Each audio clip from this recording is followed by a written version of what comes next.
Hey, sleepyheads. Hope your day was great. Before we start, let's play a game. Comment the time where you are right now and whether you should be asleep already. Let's see who's the biggest night owl. Before you settle in, tap that like button and subscribe to keep the cozy vibes coming. Now, dim the lights, get comfortable, take a deep breath, and let's drift into sleep. I live in Shropshire small village, mostly farms, hedgerows, and pubs with names like the Swan and Crown that still serve bitter out of warm kegs. Not much happens here. Not really. You hear about tractor thefts or a fight breaking out after darts night, but that's it. I've lived here all my life, and up until last spring, I couldn't have told you a single story worth repeating. This is the one. And I still don't know how to talk about it.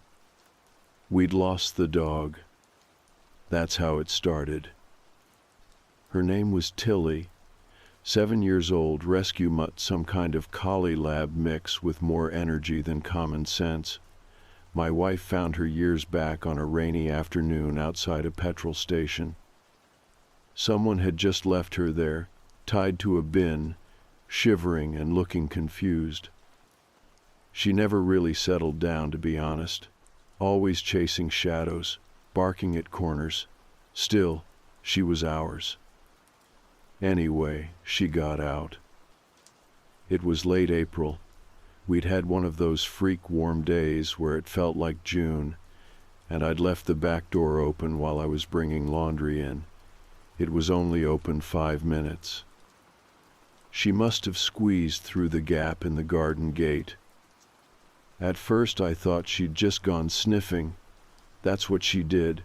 She'd take off after a rabbit trail, then come back panting with burrs in her fur like nothing happened. But after 20 minutes, then 30, then an hour, nothing. We got worried. My wife printed off flyers, and I threw on boots and started knocking on doors.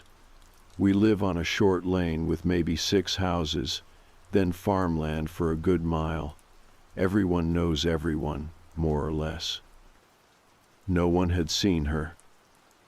But that evening, just before dusk, we heard barking.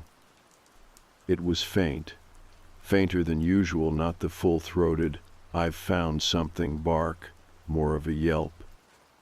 From the field across the road near the back of an old cottage with ivy on the fence and an overgrown hedge that hadn't been trimmed in years. The cottage belonged to Mr. Dempsey.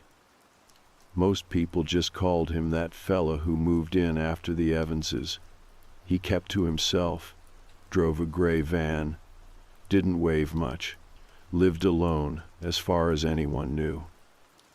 We figured he was one of those city people who came out here to be left alone. The barking came again, louder, closer. I looked at my wife. She looked at me. Then I climbed the fence. I know how that sounds, like I was being reckless or nosy, but this was Tilly. I didn't even think twice. Their garden was a mess, knee-high grass, rusted wheelbarrow, the smell of wet straw and something else sweet but rotten. The barking was coming from a shed near the back, one of those long wooden ones, painted green but peeling bad, padlock on the door. I knocked, no answer. Knocked again, nothing. So I went around the side and looked through a cracked panel near the bottom. I saw her. Tilly, curled up in the corner, tail wagging, eyes wide. She barked when she saw me, this sharp, desperate bark like she was trying to say, "Finally." I called for my wife, told her I'd found her. I was already pulling at the door when she ran up behind me. It was padlocked. But old wood, brittle, and I had a crowbar in the boot of the car. Less than 5 minutes later, the door was open. Tilly bolted out like her fur was on fire, licked both our hands, circled twice, then sat down like she'd never left. And then I saw the kennel. I hadn't noticed it at first. It was tucked behind a stack of paint cans and old furniture, mostly covered by a blue tarp. Large, wooden, reinforced at the base with metal, way too big for a dog.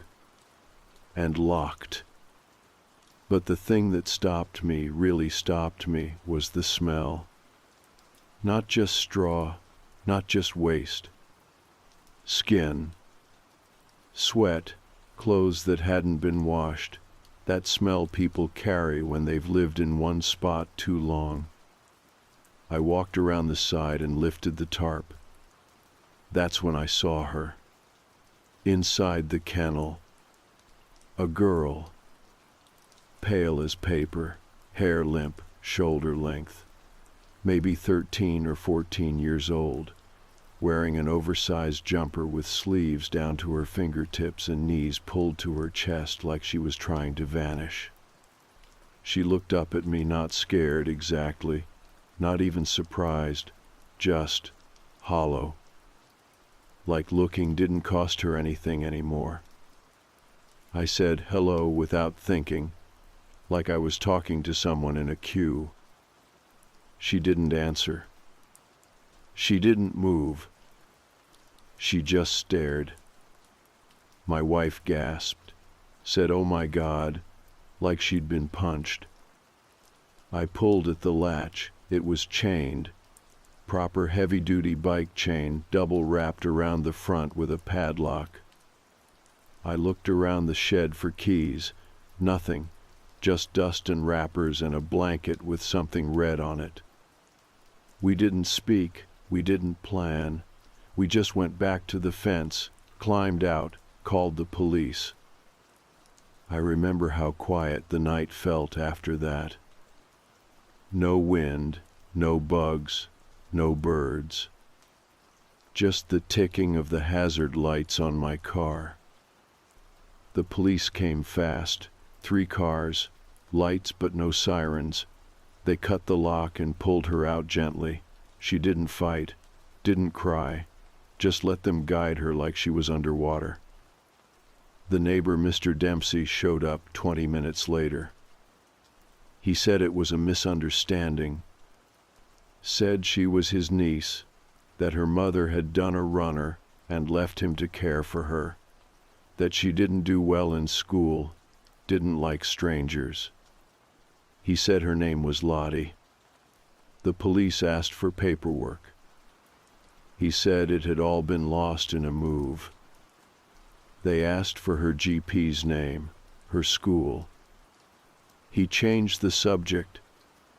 That's when they arrested him. Handcuffed, read his rights. He didn't shout, didn't protest, just shrugged like he was annoyed, like we'd interrupted something. They took her away in an ambulance. I watched through the window as she turned once to look back at the shed, not at him, at the shed.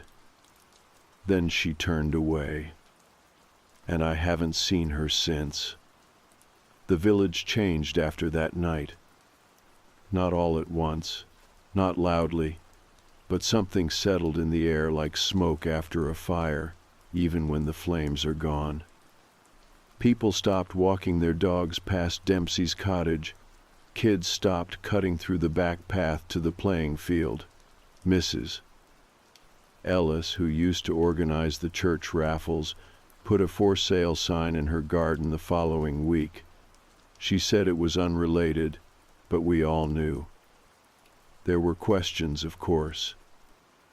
The police kept a tight lid on things, but news travels here even when no one talks. Someone's cousin worked at the hospital. Someone else had a friend in Sid. It didn't take long for the details to leak out. The girl, the one they pulled from the kennel, had no records, no school enrollment, no medical files, no social, no nothing. But she did have fingerprints. They matched a missing person report filed 9 years ago. A little girl from Norfolk, gone at 5 years old, presumed abducted, presumed dead. Her name was Abigail. Not Lottie. Abigail Cooper. I remember seeing her photo once, years ago, on one of those posters at the petrol station. A little girl in a pink coat, smiling with missing front teeth. That same slightly off smile was still there, just faded, like someone had taken the brightness out of her with a sponge. They said Dempsey had moved 5 times since she vanished. Different names, different jobs, always rural, always quiet. Never once questioned. He worked odd maintenance jobs, lived off-grid just enough to avoid scrutiny. The kind of man you nod to at the shop, but don't think about afterward. That was the scariest part. No one noticed. I kept playing that night over in my head, the barking, the door, the chain. And I kept asking myself, what if Tilly hadn't gotten out? What if she'd chased a rabbit in the other direction? What if I hadn't gone around the side of the shed? Would Abigail still be there? Would she always have been there? The police came to speak with us 2 days later. My wife made tea, even though neither of us drank it. I remember the mug shaking in my hand. I couldn't stop focusing on the little swirl of steam curling off the top. The officer, a woman, mid-30s, name was Hardwick, asked us to describe everything again. The barking, the shed, Dempsey's arrival. She asked about Abigail's condition, if she spoke, if she reacted. We said no. She didn't say a word, not even a sound. She nodded like she expected that. Then she asked us if we'd ever noticed anything before. Smells, sounds, anything strange. We both shook our heads. But that wasn't quite true. There had been one thing. It was maybe 2 weeks before the dog went missing. Around midnight I was locking up and heard something outside. At first I thought it was a fox, that shrieking sound they make. But this wasn't quite that. It was softer, shorter, like someone gasping. Just once. And then silence. I opened the window, leaned out, didn't see anything, didn't think much of it. But now, when I picture it, that sound, I wonder if it was her. Trying. Testing the night to see if anyone was listening. When the officer left, she told us we might be contacted for a statement later, maybe even to testify. I said we'd do whatever we could. I meant it. But I didn't sleep that night. I kept imagining that kennel. The chain, the tarp, the shape of her knees pulled to her chest, like she was trying to fold herself into nothing. The village press got hold of it by the end of the week. Didn't use names, but the story was clear enough. Local man arrested after missing girl discovered in outbuilding. Suddenly, reporters were hanging around the lane. Cameras, questions. My wife stayed inside. I walked the long way to the shop. Someone even knocked at our door one afternoon. Young man in a tight coat holding a notepad. He said he was with a true crime podcast and wanted to talk. I told him to piss off. A few days later, we got a letter. From Abigail's family. Typed, polite, carefully written. They thanked us. Said we had brought their daughter home. That line hit me hardest. Home. After 9 years. 9 birthdays missed. 9 Christmases with an empty seat. And she was never more than a few hours away. The next month, blurred. Dempsey was charged, held without bail. The charges were, I don't even know how to list them all: unlawful imprisonment, child endangerment, assault, worse. He didn't deny it. Didn't confess either. Just kept quiet.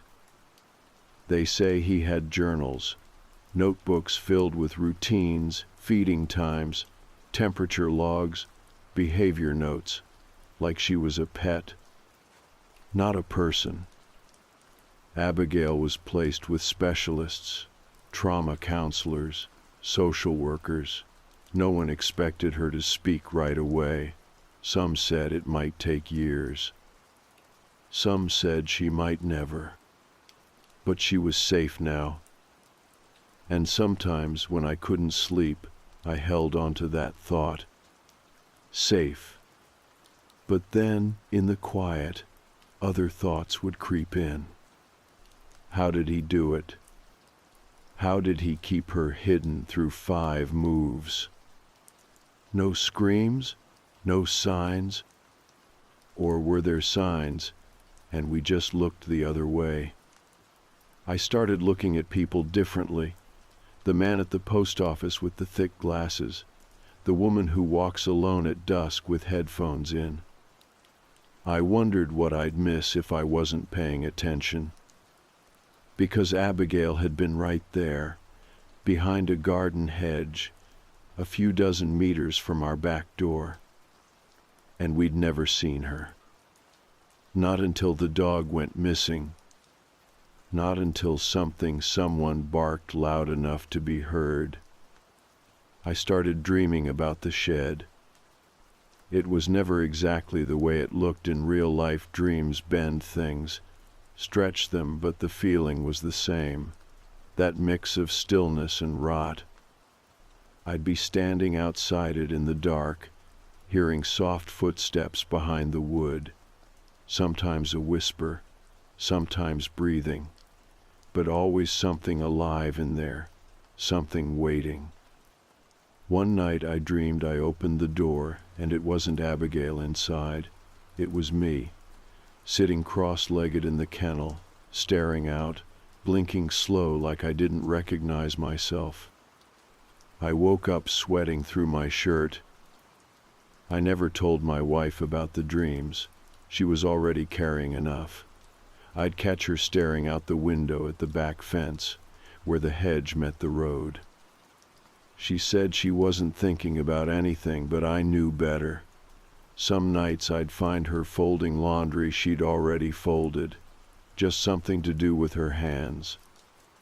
It wasn't guilt exactly. We didn't do anything wrong, but it was something close, the kind of weight you get from living next to horror and not noticing it. Then, one morning, we got a call from the police. They asked if we'd be willing to come in, not for questioning, not formal, just a visit.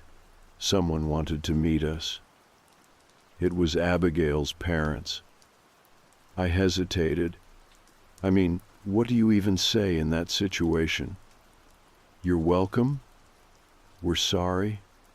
None of it felt right. But my wife said yes before I could answer, and I think deep down we both knew it wasn't about us at all. It was about them, and about her. So 2 days later, we drove to a quiet brick office building outside Telford. Not a police station, not a hospital, one of those neutral places where hard things get talked about over tea. We were led to a small room with a round table, 3 chairs, and a plate of untouched digestives. Her parents were already there, Mark and Leslie. They looked like they hadn't slept since she went missing, not just in the last few months, but since the start, faces drawn tight. Hands always close to each other, like they were used to holding on just to stay upright. Leslie stood first, came around the table and hugged my wife without asking. No tears, just this kind of desperate squeeze, like she needed to feel something real. Mark shook my hand and said thank you. Then said it again, quieter.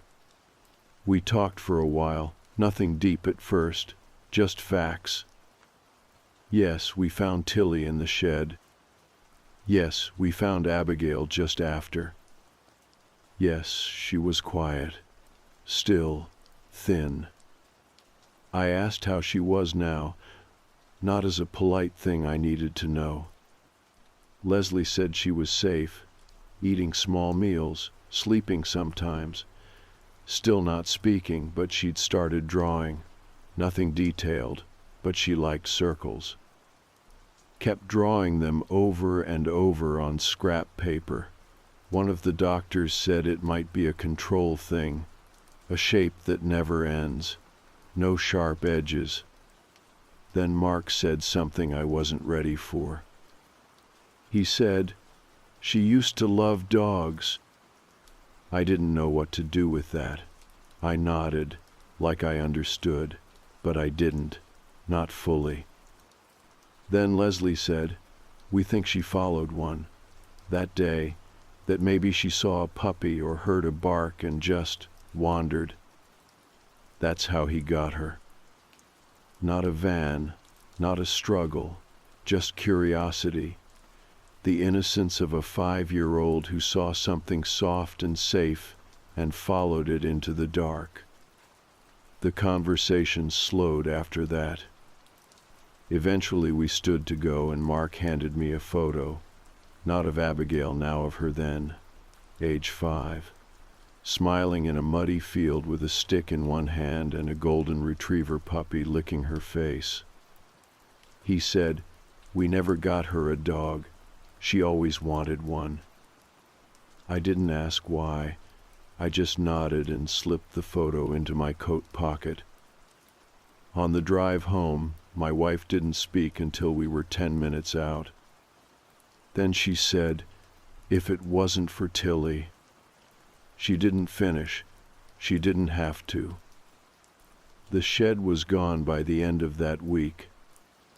Police had taken what they needed, and the council arranged to have it torn down. Dempsey's cottage stayed empty, the curtains still drawn, like someone might be inside but didn't want to be seen.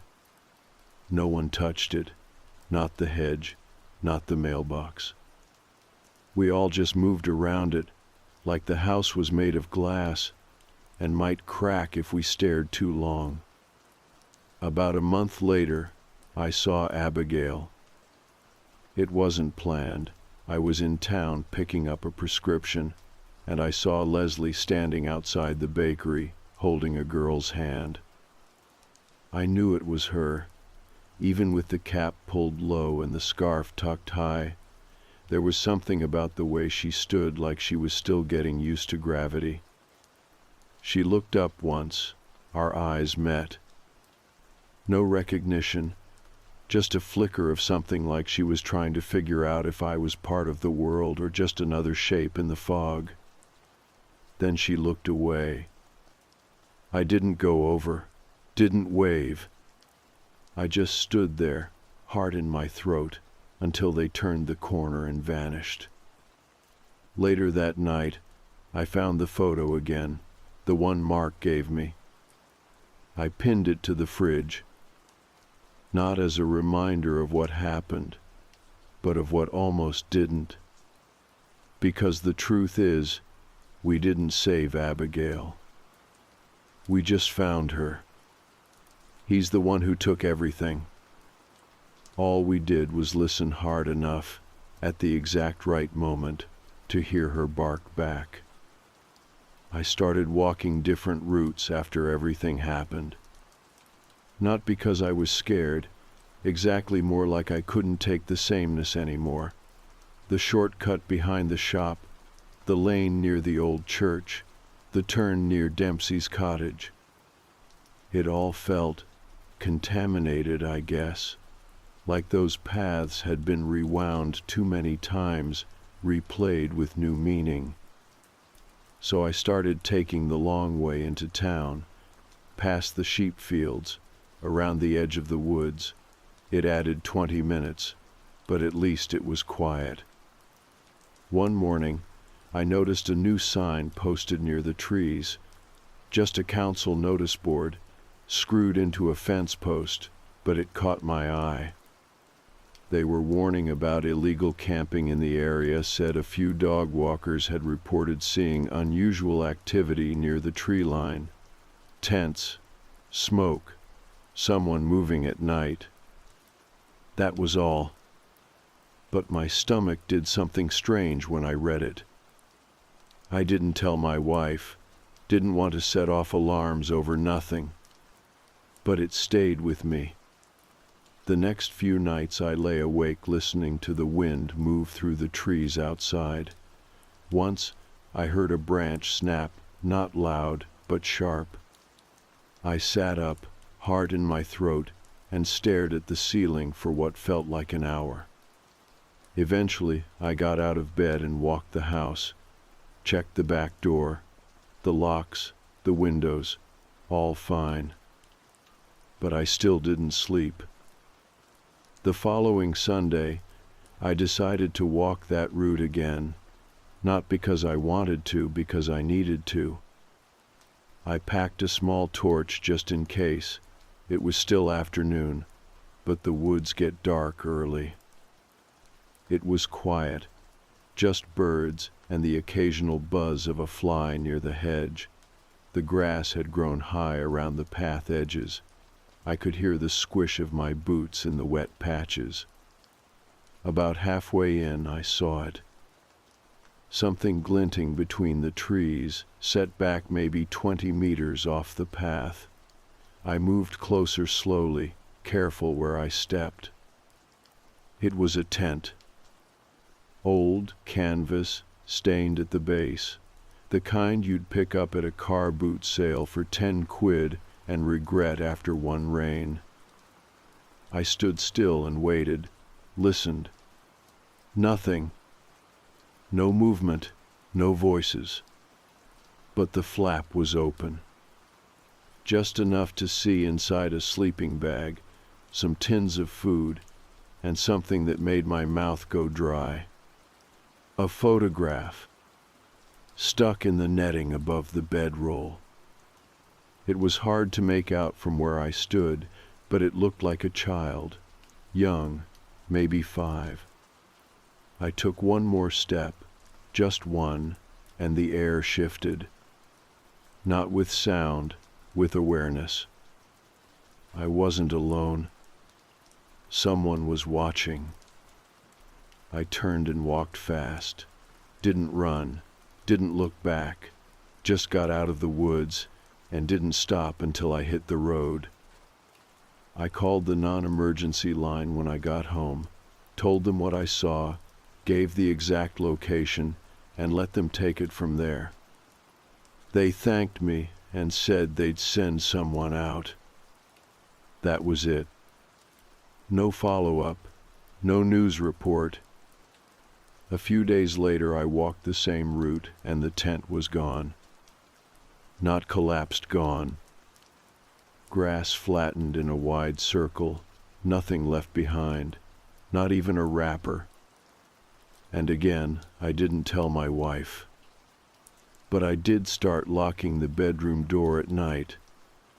Not because I thought he was out there, Dempsey was still in custody, but because something about that tent made it feel bigger than just him. Like he wasn't the only one who had watched. A week later, Abigail drew a face. I didn't know until Leslie called. She left a message asking if we could come by, said Abigail had made something she wanted us to see. I almost didn't go. I didn't feel like I had the right. But we did. Their new place was small and bright, rented just outside town, close to the school Abigail wasn't attending yet. She was in the living room when we arrived, sitting cross-legged on the carpet, coloring quietly. She looked up when we walked in. Still no words, still that pale, studying stare. But her hand didn't stop moving. Leslie showed us the drawing. A house, a shed, a fence, 2 dogs, a face in the window, and next to it a figure, small, kneeling, in what looked like a cage. It was done in thick black strokes, scribbled heavy in some places, soft in others. The detail that chilled me was the mouth. A wide black line, but not open, and a scream sealed shut. Like someone had pressed their lips together so hard they forgot how to open them again. Leslie didn't say much, just held it like it was something fragile. My wife knelt next to Abigail and told her the picture was beautiful, that we were proud of her. Abigail looked at her, blinked, and went back to coloring. I stayed behind for a moment when we left. Told Leslie about the woods, the tent. She listened quietly, jaw tight. Then she said, "They'll never find all of them, will they?" I didn't answer, because I wasn't sure if she meant men like Dempsey or the children they'd taken. That night I had another dream. I was walking through the woods again, but the path kept looping. Every time I thought I was out, I'd end up back at the same tent. Only this time the photo inside was clearer. It wasn't Abigail. It was another girl, then another, and then a boy. And one by one the tent walls started to fill with photos, hundreds of them, faces, staring out with the same expression. Not fear, just waiting. I started making a habit of driving past the cottage. Not often, once a week maybe, mid-morning when it was quiet. I'd take the long way into town and loop around just to see if anything had changed. It hadn't. Curtains still drawn. Grass higher than ever. The gate creaked a little more each time I passed. I didn't know what I expected to find. Maybe closure. Maybe some sign that what had happened was really over. But the place just sat there, heavy and silent, like it had soaked everything up and now couldn't let it go. I kept thinking about what Leslie said. "They'll never find all of them." The words echoed more than they should have. I started noticing things I wouldn't have before. A car parked too long outside the village hall. A figure walking into the woods at dusk with no dog, no backpack, no reason. Once I saw a kid's shoe sitting alone on the footpath near the old canal trail, just one, a little trainer, faded blue. I took a picture of it and sent it to my wife. She just replied, "Please stop." I didn't blame her. The strain was showing in both of us by then. She was back to biting her nails, a habit she kicked years ago. I'd find bits of nail on the side table, lined up like crumbs she didn't realize she was leaving. I'd taken to leaving the porch light on all night, and she didn't ask me to turn it off anymore. We never really talked about it, not directly, but it sat between us anyway. Not the event itself, not the rescue, not Dempsey, not Abigail. It was something else. The not knowing. We didn't know how long he had her, what he told her, what she saw. We didn't know what he did in the shed, hour after hour, night after night. The court proceedings started quietly. No press allowed, no public gallery, just statements, sealed records, whispered speculation. I got a call asking if I'd be willing to testify. I said yes, but they never followed up. I guess the evidence was strong enough on its own. He pleaded not guilty, insisted Abigail was under his care, that her mother had given him custody verbally. No one could find the mother to confirm or deny it. He called it a private family arrangement. The court called it a lie. But the thing that chilled me more than anything was the way one officer put it. We'd run into each other by chance. I was dropping off supplies at the village center, and he was there speaking to the local counselor. We stepped outside, smoked a cigarette each. I asked him quietly how Abigail was doing. He said she was eating more, drawing more. Then he looked at me sideways and said, "We think he never hit her, not once." I must have looked confused, because he added, "People expect monsters to be violent. He wasn't.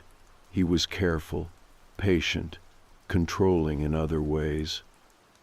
That stuck with me, because in some backwards way, I think that's what helped him get away with it for so long. He didn't bruise her. He trained her. Like a dog. A few weeks after that, something unexpected happened. I got a letter, real post, no stamp, hand-delivered through the door, no return address. Just a single piece of lined paper, folded twice. It said, "You weren't supposed to find her, but I'm glad you did. Not all of them are so lucky. She wasn't the only one. Please don't stop looking." No name, no handwriting I recognized, just that. I read it 10 times in a row, heart racing like I was holding something illegal. I showed it to my wife. She didn't say anything for a long time. Then she asked very calmly, "Do you think it's real?" I didn't answer. Because I did. I really, truly did. I took it to the police the next morning. Officer Hardwick was there, the same one who took our statement early on. She read it, frowned, and asked if I'd seen anyone around the house recently. I said no, no one unusual, no one I could name. She bagged the letter and said they'd look into it. But I could tell, in the way she said it, that they didn't expect to find much. 2 days later, the envelope came. Same paper, same handwriting. This time there was a list of names. 5. Only first names, no last names, no dates, no locations. Just Rosie, Hannah, Molly, Jack, Amber. No explanation, no signature. I stared at it for over an hour. Then I went online. I didn't know what I was looking for. Maybe old news articles, maybe missing posters. I didn't even know if these were real people, but I started searching. Cross-referencing missing children databases, old message board threads, cold case forums. It's harder than you'd think. A lot of these sites are half-maintained. Photos go missing, links die, cases get misfiled. But eventually, I found something. Rosie, or a girl named Rosie, had gone missing from a village in Kent nearly 12 years ago. 5 years old. Disappeared on a walk home from her grandmother's. No body, no leads. I looked up Hannah. Nothing definitive. Same with Molly. Jack gave me too many hits to narrow it down. Amber, possibly a girl from Devon, age 7, vanished near the coast. No confirmed connections, but enough to feel real. Enough to make me sit back in my chair and wonder, who sent these names? Someone who knew. Maybe someone who'd been there. Or someone who was still there. I brought the second letter to the police too. This time, Officer Hardwick didn't bag it right away. She read it twice, then asked if I'd told anyone else. I said no. She asked if I was receiving any threats. I wasn't. Then she leaned forward and said quietly, "Please be careful." I nodded. But the damage was done. That night, I locked every door, every window, and still lay awake until 3 in the morning listening for footsteps that never came. It wasn't fear that kept me up. It was the growing, sickening thought that Abigail wasn't the end of something. She was the beginning. I kept the letters in a drawer by the bed. The police still had the originals, of course, but I made copies, scanned and printed them, slid them into a folder under a few receipts and an old passport renewal form. My wife didn't like it. She said it felt like inviting something back in, but I couldn't throw them away. I didn't even really think of them as letters anymore. They felt like evidence, not of a crime, of a pattern. The last name on that second list, Amber, stayed with me more than the others. I don't know why. Maybe because of the rhythm of it, the way it looked written in that plain, almost childlike handwriting.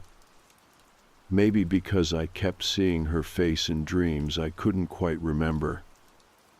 I did keep looking for a while. Quietly. No blogs, no public theories, no podcast interviews. That wasn't me. I didn't want attention, I just wanted to understand. I'd go through forums late at night with the brightness on my screen turned low. Sites with names like UK Missing List and Find Them All. Most were filled with outdated photos, cases already closed, families moved on or long gone. But every so often, I'd see something that lined up, a location, a year, a child who vanished without explanation, with nothing more than a school photo and a sentence like, "Last seen near a park around 5:30 in the evening." And always, the comments underneath. Still looking. Still missed. Still hoping. I never posted. What could I say? I found one? It didn't feel like mine to share. Dempsey was sentenced 5 months after the trial began. 30 years minimum. No parole. The judge called his actions a grotesque violation of trust in humanity, said Abigail had been held not just in a shed, but in silence for nearly a decade. I read the article once. I haven't read it again. The village held a charity auction for missing children awareness the following month. People donated things for the raffle: cakes, quilts, free services, a signed photo from a footballer someone's cousin knew. We bought 2 books and a painting of a riverbank that now hangs in the hallway. Abigail didn't attend, but her parents did. They were quieter than last time, tired, not fragile, just hollowed out in a way that doesn't go away. Like something had been carved out of them slowly over time and never quite grew back. Leslie hugged my wife again. Mark shook my hand. We didn't talk about the letters. I didn't mention the names. I don't even know if they ever found out. Maybe that was for the best. We still see Abigail sometimes. Not often, once every few months, usually from a distance, walking with her mum in town or sitting outside the cafe with a juice box and a scarf pulled tight around her neck, even when it's warm. She still doesn't speak in public, but I've heard she hums, mostly at night, soft, tuneless sounds, like a melody she can't remember. She draws now, constantly. Her parents post some of it online just for friends, not the public. Birds, trees, shadows that stretch across the page and never seem to end. The last time I saw her, she looked up at me for a moment and held my gaze. Then she gave me a tiny nod. Not a thank you, not recognition. Just a nod, like we remember. I haven't been back to the woods in months.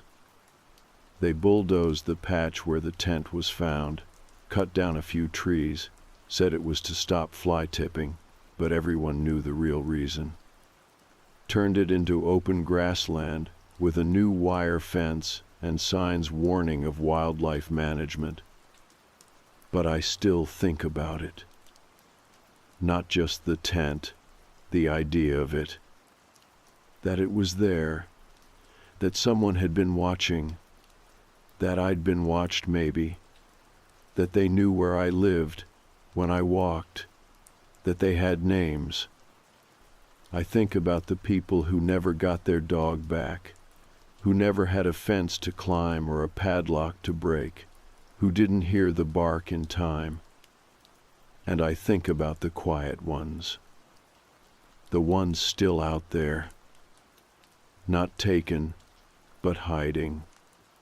Children who flinch when they hear footsteps, who forget what a door without a lock looks like, who think food only comes at certain hours, and only if you've been good. I know we can't save them all. I know I'm not a detective or a journalist or some avenging angel. I'm just a man who let his dog out one day and noticed something no one else did. And I think that's enough. Or at least, I have to think it's enough. Because if I let myself believe otherwise, if I let myself believe I should have done more, found more, known more, I'll never sleep again. The shed was torn down. Dempsey's cottage was sold and renovated. New paint, new roof. A family with twins moved in last month. You can hear their laughter from the lane on warm afternoons. The sound is almost too loud, like the house hasn't figured out how to hold joy yet. I don't avoid it anymore. Sometimes I even smile when I pass. Not because I'm healed, not because everything's okay, but because I know what used to be there. And I know what's not there anymore. That matters. It has to. One night last week, Tilly curled up on the floor near the back door. She's getting slower now, graying at the muzzle, but she still tilts her head when you say her name. My wife sat beside her, stroking the soft patch behind her ears. And out of nowhere she said, "You know she saved her, right?" I looked down at the dog, the way she sighed without moving, the way she kept one eye on the door, just in case. "I know," I said, and I meant it. We didn't find Abigail. Tilly did. And because of her, one girl got to come home. I live in Glasgow South Side near Pollockshaw's Road, if that matters. I'm in a small one-bedroom flat above a newsagent. Nothing fancy. I moved in last October after finding it on Gumtree. It was cheap, which should have been a red flag, but I was a broke student, and it didn't smell like mold, and the windows actually locked. That's rare here. By the way, most flats have janky latches that don't even line up with the frame. Anyway, I wasn't even going to write this. I don't post stuff. I mostly just lurk, but my hands have been shaking on and off for hours and I can't sleep. I feel like I need to say it out loud, or type it, or something. so if this feels rambling, sorry in advance. The first weird thing was the electric bill. Not scary weird, just annoying weird. I'd been living in the flat for about 2 months when I noticed the meter had jumped. I was on a PAYG meter. You top up a key and plug it into the box, and suddenly I was topping up 3 times a week instead of once. I figured maybe I left the immersion on, or the fridge was on the fritz. My mate Aaron said his landlord once installed a dryer that ran 24/7, so I figured it was something like that. I tried calling the electric company and got bounced around. They said the readings looked normal, and maybe I just hadn't noticed my usage increasing. Classic. At the same time, I started thinking I was forgetting stuff, like food going missing. It was always little things: half a carton of milk, a packet of ham I swore I hadn't opened, crackers that were gone but the box was still in the cupboard, like someone had put it back empty. I blamed myself. I really did. I was juggling uni, working weekends at a call center, and barely sleeping. I figured I'd just eaten more than I thought. I started writing things down in a notebook just to be sure. I'd come home and write. 2 eggs left. Opened pasta sauce. 1 Muller corner, not 2. Then I'd check it the next day. Sometimes it lined up, sometimes it didn't. Once, I found an empty yogurt in the bin, and I swore I hadn't eaten it. I even checked my clothes for dried yogurt like a lunatic. Nothing. There was one night early December where I found the bathroom window unlatched. That window only opens out about 3 inches, and it's frosted glass, but it weirded me out. It's not like I go around opening windows in winter. I chalked it up to the draft. This flat creaks and breathes like a haunted boat. Still, I locked it and made a note in my phone. Window unlocked 2:13 a.m. I wish I'd taken it more seriously. Anyway, fast forward a few weeks. It's early January now. The heating's shite, and the only way I stay warm is by wearing hoodies and running the kettle every hour.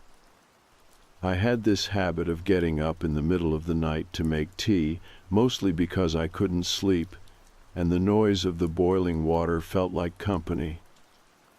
So it's around 3 in the morning. I'd just gone back to bed from a piss and decided I wanted water. Not tea this time, just cold water.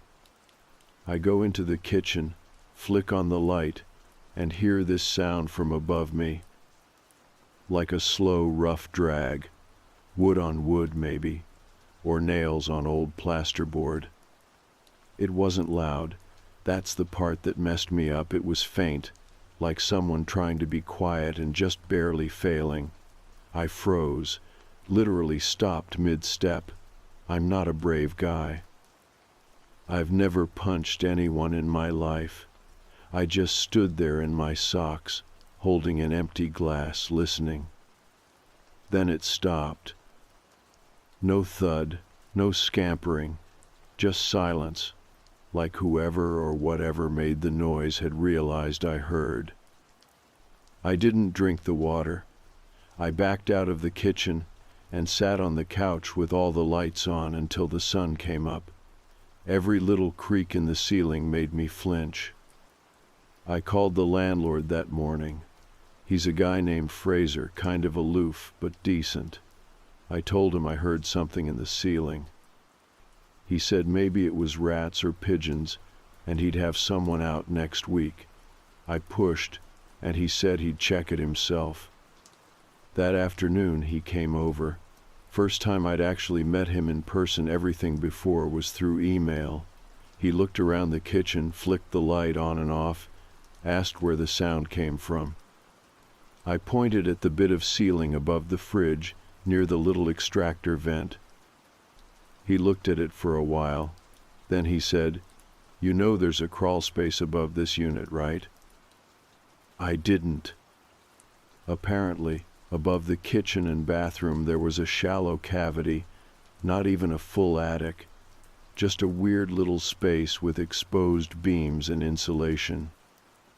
You could only access it through this old maintenance hatch near the back of the building, not through my flat, which made no sense. Fraser left to get a ladder. I stood outside in the cold smoking a cigarette even though I hadn't smoked in over a year. When he came back, he was gone about 15 minutes. I didn't hear much.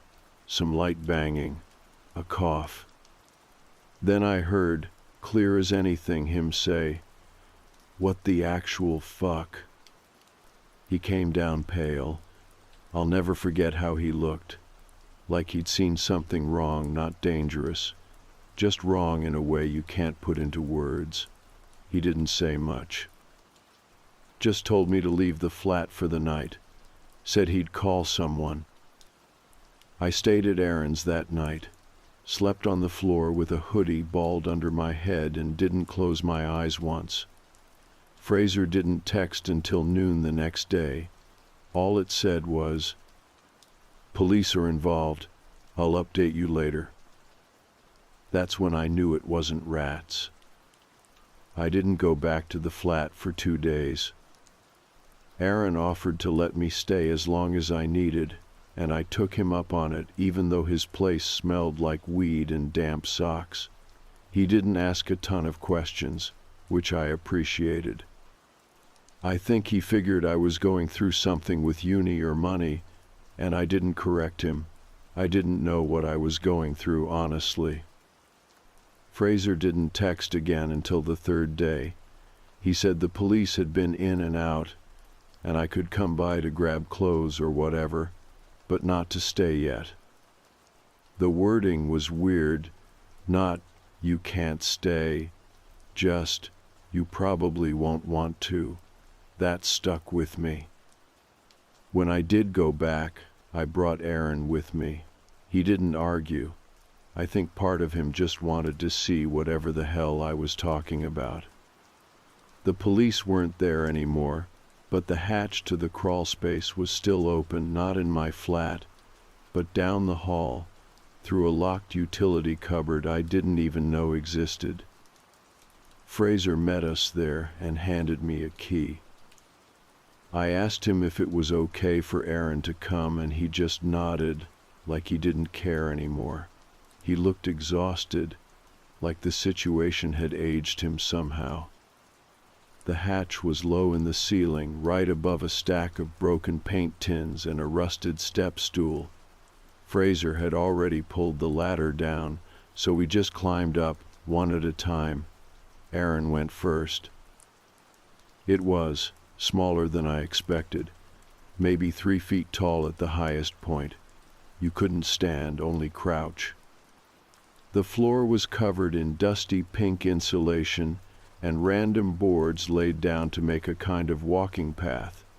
It smelled like dry wood, warm dust, and something sour, not quite rot. Almost like old sweat and plastic. There was a sleeping bag pushed into one corner, the kind you buy for 15 quid at a camping store. Beside it, a crate filled with food wrappers. Lidl crisps, half-eaten flapjacks, empty Lucozade bottles. Some of them looked weeks old. Some looked like they'd been opened that week. Next to the sleeping bag was a stack of books and a black hoodie rolled into a makeshift pillow. No light, no torch, no phone charger, just stuff. Like someone had moved in, quietly, and made it work. Aaron didn't say anything for a while. He was just turning in a slow circle, trying not to kick insulation into the air. I pointed to the far corner, the one above my kitchen. That's where the weirdest part was. There was a vent not big, just one of those slatted wall covers people use to keep airflow going between rooms. except this one had been tampered with. The slats had been pushed out, and behind them the plaster had been carved away, just enough to open a clear line of sight down into the flat. You could see right into the kitchen from up there. And depending on the angle, maybe the bedroom too. Fraser said the police had found fingerprints all around the opening, on the edges, on the beams, on the packaging of the food, but no name hits. Whoever this guy was, he hadn't been in the system. They also found a phone. That was the part Fraser hadn't told me at first. I guess he was trying to spare me. The phone was cheap, one of those basic Android things with a cracked screen and a sticky case. The police had unlocked it somehow, and what they found made the whole situation worse. There were photos, hundreds of them. Almost all of me. Some were blurry, like he was rushing. Others were sharp, like shockingly sharp, like he knew exactly how to hold still in low light. Most were taken at night. I'd be in bed, or half asleep on the couch, or brushing my teeth, not looking at the mirror. There was one of me staring into the fridge with the door open. I had no shirt on. Another one where I was mid-yawn, my head back, mouth wide open, totally unaware. They weren't violent or sexual, just observant, almost clinical. Like I was being studied. Aaron didn't believe it until Fraser pulled up the printouts. Yeah, the police gave printouts. That's how many photos there were. They couldn't just show them on a screen. Aaron stopped talking after that. We both left the crawl space quietly. I didn't want to touch anything. I felt like if I touched it, it would make it more real. Back in the flat, Fraser asked if I wanted to stay somewhere else for a while. I said yes. I don't even know if I answered out loud, but he seemed to get the message. He said he'd refund my rent for that month, maybe more. Said he was as horrified as I was, and I actually believed him. I packed a duffel bag, just basics: underwear, charger, laptop, one hoodie. I couldn't bring myself to open the wardrobe. I didn't want to know if he'd touched my stuff. I didn't want to feel it. Aaron and I got in his car and drove without talking. Once we got to his, I sat on the edge of his bed and looked down at my hands. They were shaking again, not from cold. I thought about the food, the bills, the open window, all the little things I had explained away. I thought about how many nights I had walked around in boxers or stood in front of the mirror shirtless, not knowing someone was right above me watching. And I thought about the worst part. The phone was still being analyzed, but Fraser said something the police had told him quietly, off the record. Whoever this guy was, he had taken photos every night, like clockwork, like it was a routine. And there were photos from the very first week I moved in, which meant he was already up there before I signed the lease. The thing that kept hitting me over and over was that he'd been there first. Like I had moved into his flat, not the other way around. I kept thinking about that during the next week, sleeping on Aaron's pull-out couch with the springs digging into my back. Every time I closed my eyes, I imagined someone crouched above me, camera in hand, timing their breath to mine, watching, not moving. Just existing a few feet above, while I went on like an idiot, brushing my teeth and watching YouTube in bed. Aaron tried to distract me with films. He queued up horror, weirdly enough said if it was fake scary, it might push the real stuff out of my head. It didn't work. Everything in the flat made noise. Pipes, wind, a kettle that clicked twice before boiling, It all sounded like footsteps now. Fraser checked in once, said the police still hadn't ID'd the guy. No fingerprints in any database, no social media accounts. The SIM card in the phone had barely been used, one incoming call from an unknown number months ago. No texts, no Wi-Fi logins, no names. It was like he'd dropped into the crawl space from thin air. They brought in forensics to estimate how long he'd been up there. The guess was between 6 and 8 weeks based on food rot and the buildup of skin cells and hair near the sleeping bag. 6 weeks. That's nearly 2 months of him living above me, unnoticed. I started going back through my own messages, notes, photos, anything that might show something I missed. There was one thing, something I almost forgot. It was this photo I took in November, a random selfie in bed. I'd posted it to a private story on Instagram, just a dumb night-night post with messy hair and my face half in the pillow. But when I zoomed in, and I mean really zoomed in, you could see something in the vent behind me. A shape, just a shadow maybe, but too symmetrical, like a face pressed close to the slats.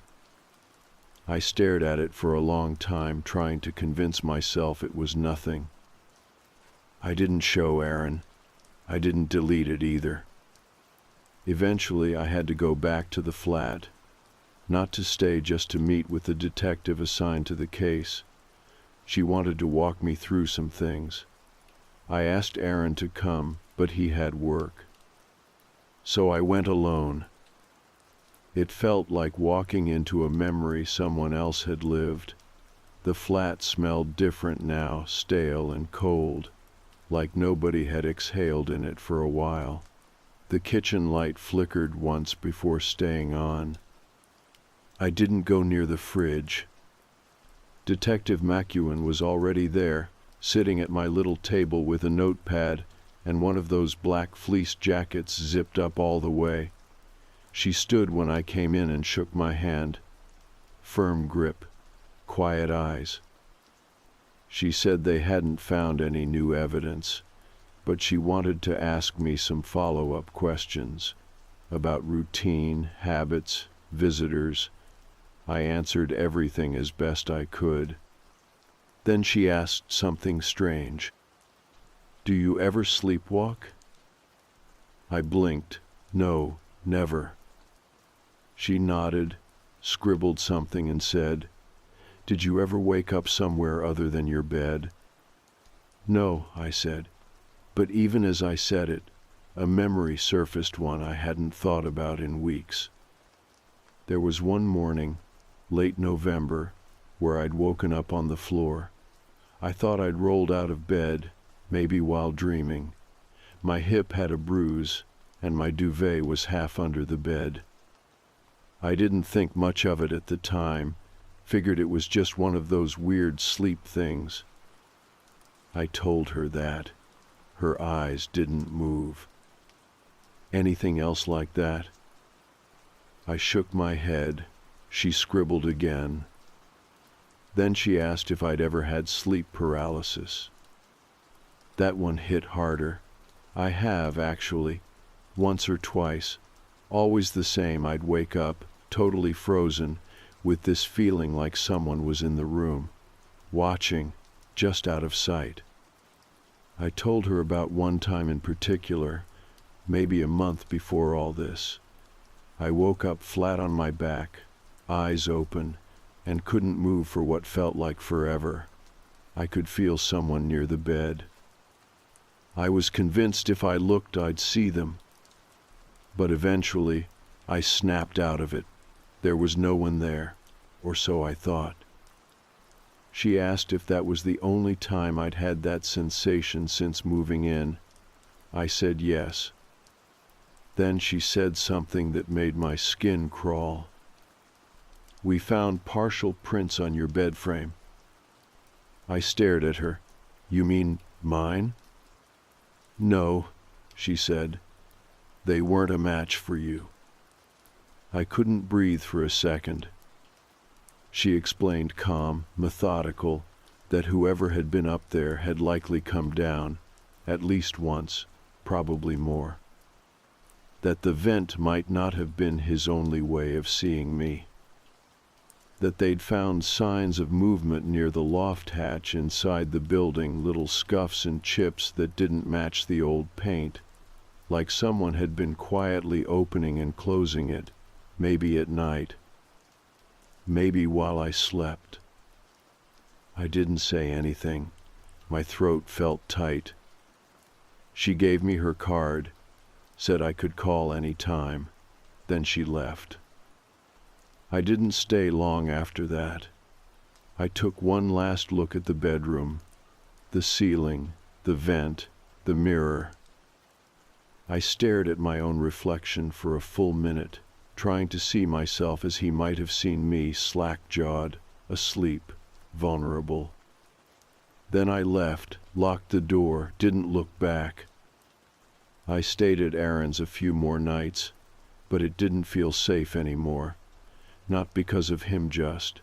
I couldn't sleep in a flat without checking the ceilings now. Every vent, every shadow, every pop of the walls settling it all felt like a warning.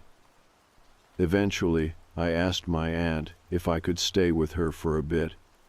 She lives outside the city's small house, no upstairs neighbors, no crawl spaces. I haven't told her the full story, just said there was a break-in, and I'm not ready to be alone yet. She didn't push. I check the locks every night. I keep a chair under the handle.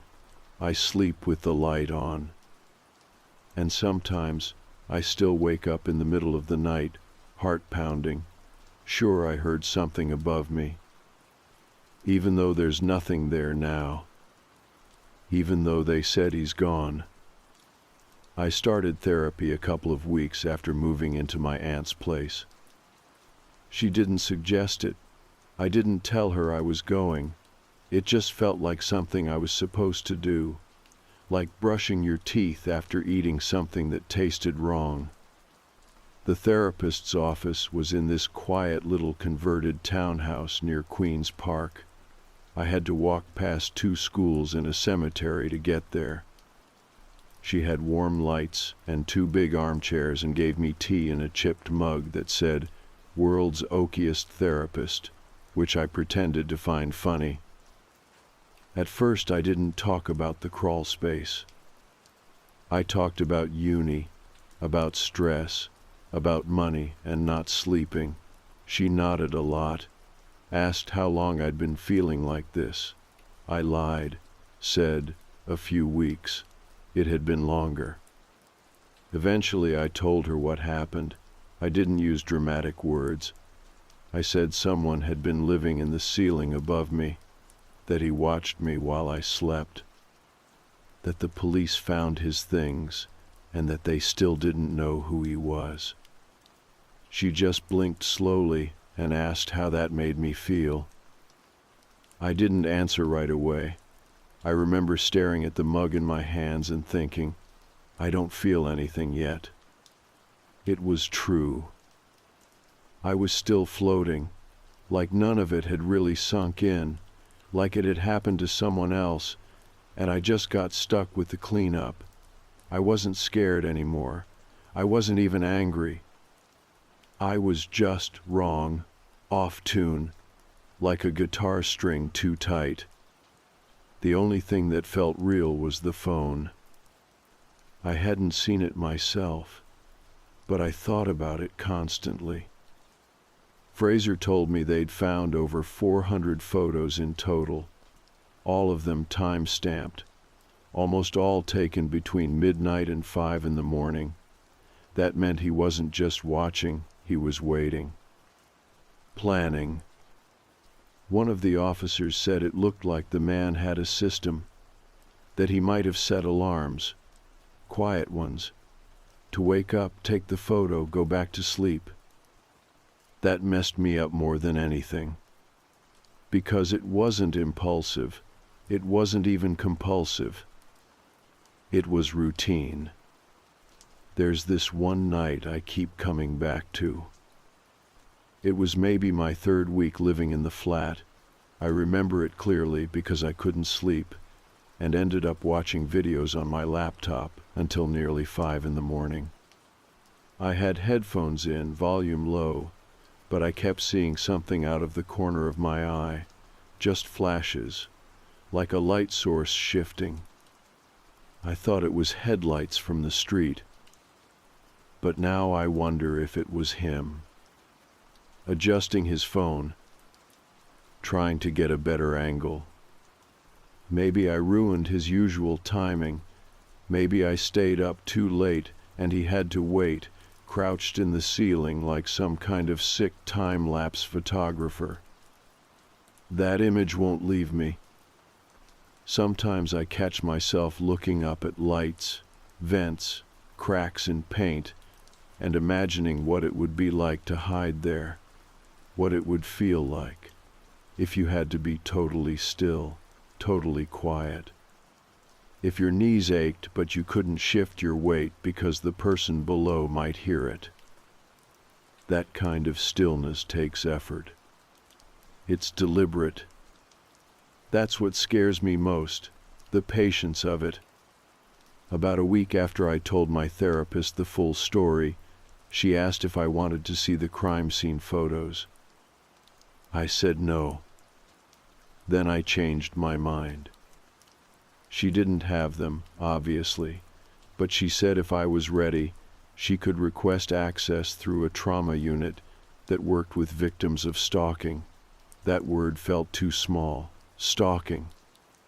It sounded like something that happens in the open, in daylight. This didn't happen in daylight. While I waited to hear back, I started trying to retrace his steps. I don't know why. Maybe because the police had hit a wall and I wanted to do something instead of just waiting for a knock at the door that might never come. I went back to the building one afternoon. Not to stay, just to walk the outside, get a feel for the structure, figure out how someone could get in without being seen. There was an alley behind the flats. Most people didn't know it was there unless you lived in the building. It ran between the newsagent and the neighboring takeaway, blocked by an old metal gate that was always propped open with a brick. I followed it all the way back. There was a rusted ladder behind a skip, bolted to the brick. It led to a small fire escape platform that looked half collapsed. From there, I could see the window to the utility cupboard, the one with the crawlspace hatch. It didn't have bars. It wasn't even locked. Just one of those flimsy twist latches. That's how he got in. That's how long it would have taken. Climb the ladder, pop the latch, crawl in, shut it behind him.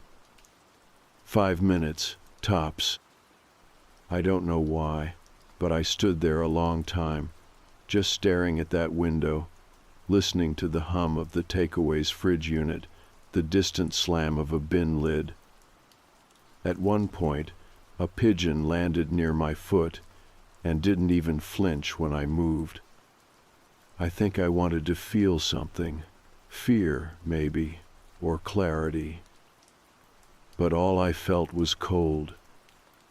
That night, I had another sleep paralysis episode, first one in weeks.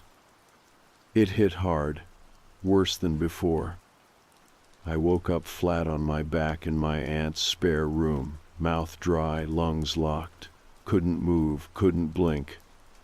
There was this pressure on my chest, not heavy, just present. Like a cat had climbed on top of me and was staring. Except there was nothing there. Nothing I could see, anyway. When I finally snapped out of it, I sat up gasping. My aunt came in. She said she heard something like furniture scraping. I said it was probably me, probably the bed frame. I didn't tell her what I saw right before I could move again. A shape in the vent above the wardrobe. Just for a second. Gone when I blinked. I checked the ceiling the next morning. No vent, just solid plaster, no way in. Still, I stood on a chair and knocked. I don't know what I expected. Maybe nothing. Maybe him. The detective called me again. It was a quiet Tuesday morning, and I'd just made toast I wasn't going to eat. I was sitting at my aunt's kitchen table in a hoodie I'd been wearing for 3 days when the call came through. I almost didn't answer. The number looked vaguely familiar, and I was so tired I thought it might be a scammer. But I picked up, and it was Detective McEwen. Her voice was calm, like always. I think that's what made it worse. She said they had an update, a possible lead, something about metadata from the photos on the phone. I didn't understand half of it, and I told her that. She said it was complicated, but what mattered was this. They'd found geotags on some older files. Not the photos of me, those had location data wiped. But earlier images, ones taken before the man ever entered my flat. They matched a town in Fife, about an hour and a half from Glasgow, a place called Burntisland. The police had already sent someone up to check. The address was an abandoned row house that used to belong to the man's presumed family.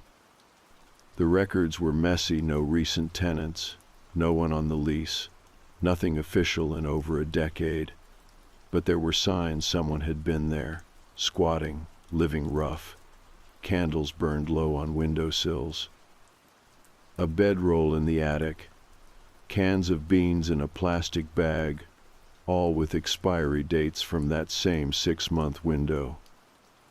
There were more photos, too. Not of me this time, of other flats, other windows, people walking past cafes, people on buses. All from behind glass, all from slightly above eye level. I didn't know what to say.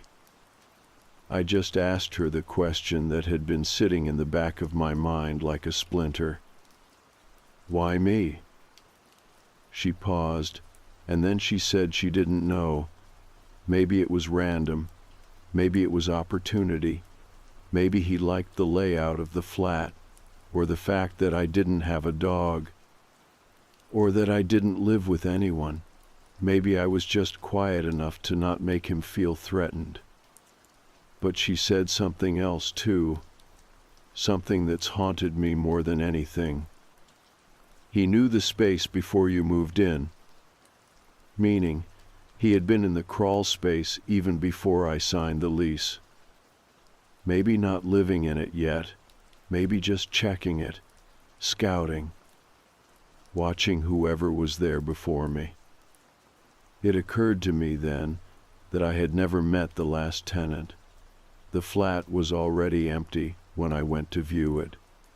Fraser never said anything about why it had become available so suddenly. That night I texted him. It took him 2 hours to respond. All he said was, "Young couple, broke up, left in a hurry, that's all I know." I didn't believe him. I didn't push. The next morning, I got another message, this one from Aaron. He hadn't texted in a few days, said he didn't want to crowd me, but the message was different, short. No "hey man," no memes. Just, "I think you should come over." I asked why. He didn't answer. I took the bus. It was raining. I remember watching the water streak sideways across the window like the sky was trying to erase everything. When I got there, he looked off. He opened the door and didn't say anything, just waved me in and pointed toward his kitchen table. There was something on it, half covered with a tea towel. I sat down, pulled the towel back. It was a notebook. Not mine, not his. Old, spiral-bound. The edges were curled like it had been damp at some point. The cover was blue but faded to gray. No stickers, no title, just a name, scrawled in pen on the inside cover. The name was Callum. Aaron said he found it in his loft. He'd gone up there to store some stuff his mum had sent over boxes from their old place. When he shifted them around, he saw the notebook wedged behind a beam, hidden. But not that well. I asked if he'd read it. He said only a bit, enough to know it was bad. So I started flipping through it. The handwriting was neat, blocky, all caps, no doodles, no smudges, no dates. Just entries. Some of them were normal, observational, boring even. Boy in flat wears green hoodie. Girl in building 2 plays violin. Man with dog leaves every morning at 6:30. Other entries were longer, detailed. Sleeps with mouth open, turns every 20 minutes, noises when dreaming. Didn't lock kitchen window again, still doesn't notice crumbs missing. Watched him open the fridge, didn't choose the yogurt I touched. And then, I want to go closer. I don't think he'd wake up. Last night I almost reached down. He was making that sound again. I watched his throat move. I stopped reading. Aaron sat across from me, pale, arms crossed tight over his chest, like he was trying to hold something in. I asked him if he'd told the police yet. He said no. He wanted to ask me first. He didn't know if it was connected. But I knew. Somehow, I knew. I asked him for the notebook. He gave it to me, said he didn't want it in his house. I brought it home to my aunt's, put it in a drawer, and didn't touch it for a day, maybe 2. I just kept opening the drawer and closing it again, like it might change if I looked at it enough times. When I finally did read through the rest, I found something at the back, taped to the last page. A drawing. Done in pencil, childlike but focused. Dark, repetitive strokes. It was my flat. Specifically, my bedroom. Viewed from above. And in the center on the bed, a shape, lying flat. Eyes closed. Arms by its side. And behind it, in the corner near the vent, another shape. Crouched. Watching. I turned the drawing over 3 times just to make sure there wasn't anything else. A note, a signature, anything. There wasn't. Just the image burned into the page, those 2 figures, the watcher and the watched. One passive, one patient. The longer I stared at it, the more it looked like something out of a dream. Not a nightmare exactly, just a place you don't want to be but can't leave. I turned it face down and left it there on the desk. I couldn't throw it away, but I didn't want it near me either. For a few minutes, I just stood there, trying to figure out how it made me feel. And I realized something strange. I wasn't scared. Not anymore. I was tired. Tired in a way I hadn't known you could be. Like the exhaustion went past my bones, past my nerves, down into some place deeper. The part of you that keeps the lights on even when everything else is flickering. That night, I didn't have a nightmare. I didn't see him in the ceiling. I didn't wake up frozen. But I did make a decision. The next morning, I took the notebook carefully wrapped in a shopping bag and walked to the police station myself. No appointment, no phone call. I just went in, told the desk officer I had new evidence related to an ongoing investigation, and waited. Detective McEwen came down within 20 minutes. She looked surprised to see me, but not unpleasantly so. I handed her the notebook and didn't say much, just, "It was found in my friend's loft. I think it belongs to him." Her eyebrows lifted when she flipped to the entries. By the time she reached the drawing, she was already calling someone else over. Another officer appeared. They took the notebook, asked me a few questions, logged everything. It felt procedural, but solid, like progress. Before I left, McEwen walked me to the door. She said she was glad I came in, that they might finally have enough to trace him. That DNA from the notebook, sweat, skin, even oil from fingerprints could be the missing piece. I asked what would happen next. She said they'd follow up. She couldn't make promises, but there were new angles now, new places to search. She told me very gently that it was unlikely I'd ever get every answer. That some people don't leave explanations, that some just watch. But she also said something else, something that stuck with me. "You're not his story anymore, you're yours." I didn't know what to say to that. I just nodded and left. After that, things started to settle, not in a dramatic way. There was no single moment where I felt cured or safe again. But time passed. I went back to classes. I moved into a new flat across the city, top floor, newly built, no attic.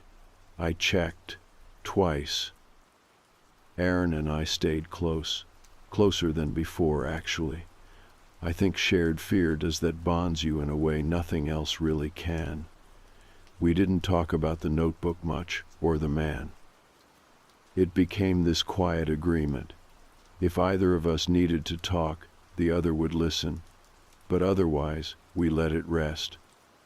Fraser ended the lease on the old flat permanently, said it was being gutted and remodeled. I think part of him blamed himself. Maybe he should have known. Maybe someone should have noticed the missing food, the scratch marks, the hollow-sounding ceiling. But no one did. That's the truth.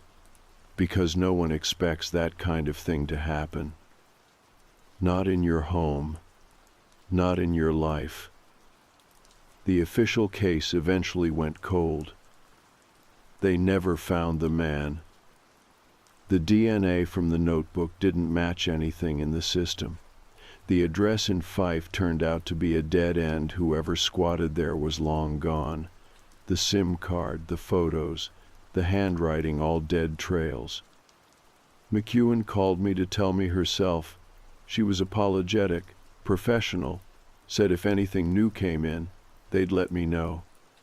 But as far as the department was concerned, the man in the crawl space had vanished. And weirdly, that didn't ruin me. Because by then, I'd already stopped looking for him. I know how that sounds. I do. Like I gave up. Like I let him get away with it. But the truth is, I realized something even harder. It was never about him. It was about the way it made me feel. About what it did to the way I saw my world, my home, my sense of safety.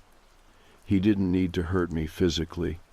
He already did the damage just by being there.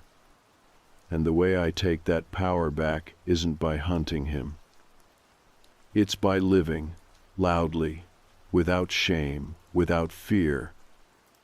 I leave the lights off now sometimes, on purpose. I let myself sleep with the window open, just a crack to hear the wind. I take photos of myself on my own terms. And I don't check the ceiling anymore.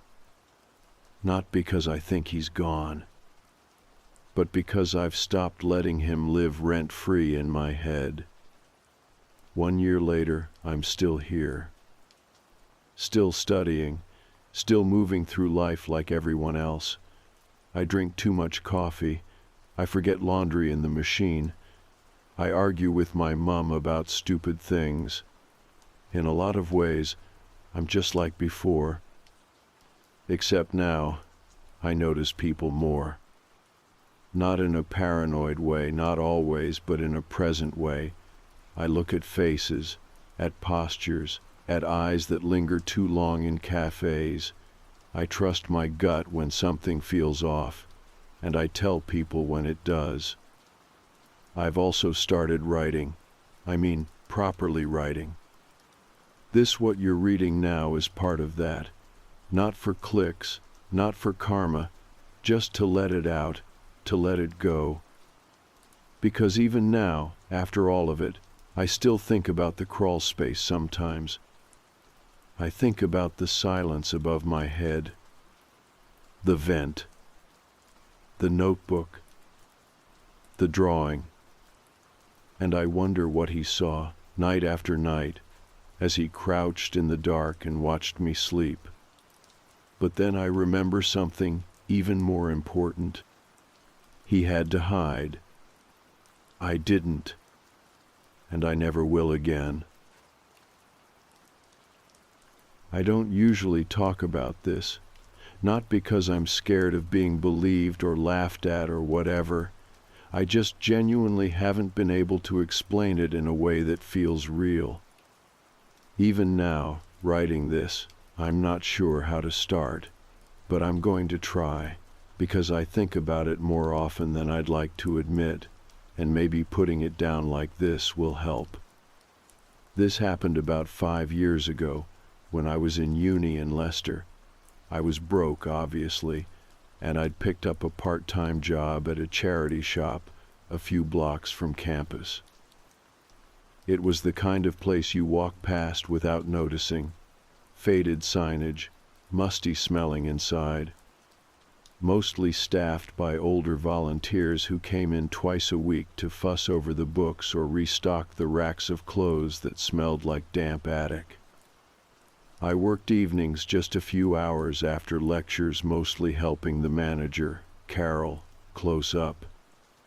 She was in her 60s, all cardigans and sensible shoes, with this polite but tired voice that never changed tone, even when she was angry. One of those people who you can never tell if they like you or just don't have the energy to deal with you. Anyway, on my first shift, Carol gave me the usual tour till donation sorting, fire exits, all that. We passed a narrow staircase in the back hallway, door at the bottom with a chain lock across it. I asked what was up there. "Old storage," she said, without slowing down. "We don't use it." She said it in a way that made it very clear she wasn't planning to explain further. I didn't push it. I figured maybe it was dangerous, structurally unsound, or maybe there was old inventory or asbestos or something. Old buildings always have that one weird off-limits area. The shop itself was quiet. Barely anyone came in past 5. I'd spend most of my shifts tidying, pricing books, or rearranging the cluttered front window to look seasonal. I didn't mind. I needed the money, and I liked the quiet. Until I started hearing the noises. It began with a thud, a single loud, heavy thump from directly above the ceiling. I looked up, thinking maybe something had fallen, but Carol was standing near the register and didn't react at all. I asked her if she heard that. She said, "Old pipes. You'll get used to it." But it wasn't the pipes. Over the next couple of weeks, I heard more, a dragging sound, like something heavy being pulled slowly across the floor above, a shuffle. Once, a series of light taps, like someone knocking not hard, just deliberately. It always came from the ceiling, always in that same spot just beyond the stairs behind the chain-locked door. I brought it up again once. Carol looked at me for a long second and said, "That part of the building's not used. Ignore it." And that was it. So I tried. But then came the whispers. Not words, just breath and tone, like someone having a conversation just too low to catch. It never lasted more than a few seconds. I'd pause, look up, and it would stop. One night, I was closing alone. Carol had left early for a doctor's appointment. The front shutters were down. I was tidying the back racks when I heard it again dragging, louder this time, followed by 3 solid thumps. I froze. Then I heard movement on the stairs. Not footsteps, just a weight shifting, something heavy but slow. I walked down the back corridor and stood in front of the door. The chain was still on. The door itself was plain wood, old, with paint flaking around the edges. But now that I was looking closely, I saw it a small metal peephole drilled into the upper part, right at eye level. It wasn't official, just a hole someone had added, fitted with a tiny glass lens, almost invisible unless you knew to look for it. I didn't think. I just leaned in and looked. The room on the other side was small, bare walls, cracked paint, a single grimy window at the far end, covered by something, maybe a sheet or curtain. There was a mattress in the corner, stained and sunken, a plastic crate next to it, full of what looked like books, or maybe old papers. And in the corner facing the wall, a woman, thin, pale, knees drawn up to her chest, wearing what looked like a hospital gown or a very thin dress, impossible to tell in the dim light. She wasn't moving. Then slowly she turned her head and looked directly into the peephole, like she'd been waiting. Eyes wide, not afraid, just locked on, focused, like she'd been staring at that spot all day, knowing someone would eventually look. I stumbled back so fast I hit the opposite wall. The air felt colder somehow, like the whole hallway had dropped in temperature. I didn't open the door, didn't call anyone. I just left, didn't even cash out the till. I locked the front as fast as I could and walked home with my heart hammering in my ears. The next day, I showed up for my shift expecting something police tape, news, a boarded-up stairwell. But everything was normal. Too normal. Carol was behind the counter. She didn't mention anything. I tried to act the same, though I could barely meet her eyes. When I worked up the courage to go look again, the chain was gone. The door was painted over. Same color as the hallway now, fresh, slightly glossier. No peephole. No lock. Just a solid white door. I asked Carol if someone had been in to repaint. She said, "What door?" I quit 2 days later. Said I had exams, which wasn't a lie, but it wasn't the reason. The real reason was that every time I was alone in that shop, I could still hear the whispering even after the door was gone. Not from upstairs, not anymore. From the walls. It's been years, and I still think about the door. Not every day, not even every week, really. But there are certain things that bring it back. Sounds mostly. Dragging furniture above me. That specific kind of silence you only get in older buildings, where the air just feels like it's holding something. Sometimes I'll catch a whiff of dust and old paint, and I'm right back there, standing in the hallway with my eye pressed to the peephole. And lately, it's been happening more. I think it's because I went back. Not on purpose. I wasn't trying to chase anything down or get closure. I was just walking through the city center, and before I realized it, I'd turned down that same little side street. The shop was still there. New paint job. Same charity logo on the sign, British Heart Foundation. The front window had some summer clothes and paperback thrillers arranged under a badly laminated "Buy one get one free" sign. The strangest part was how normal it looked, like nothing had ever happened. I didn't go in. I thought about it, though, stood across the road for a solid 10 minutes watching through the window like some weirdo. Some kid was behind the counter, couldn't have been more than 20. I didn't see Carol. Probably retired, or left, or whatever. I was about to walk away when the kid came out to sweep the front step, saw me watching, gave me a polite nod. And that's when I noticed it. The door at the back of the shop was open, just a crack, enough that I could see the faint shape of a staircase leading up.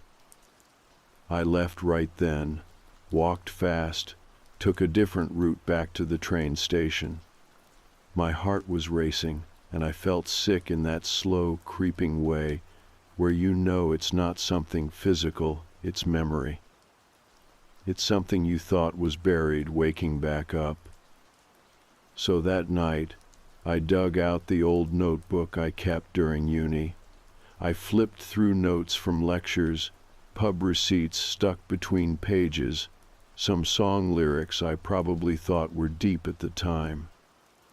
And then I found it, one folded sheet tucked near the back, written in my handwriting. Wednesday night, door chained, peephole visible, woman in corner, staring. Carol acted like it never existed. Just reading it made my chest tighten. Because here's the thing, after I quit, I tried to forget. I told myself it was stress, sleep deprivation, weird acoustics in a creaky building. I'd been working late, skipping meals, letting coursework pile up. Maybe I imagined it. Maybe I saw some old mannequin through a trick of the light, and my brain turned it into something else. But that note written the same night it happened, in my own scrawl, said otherwise.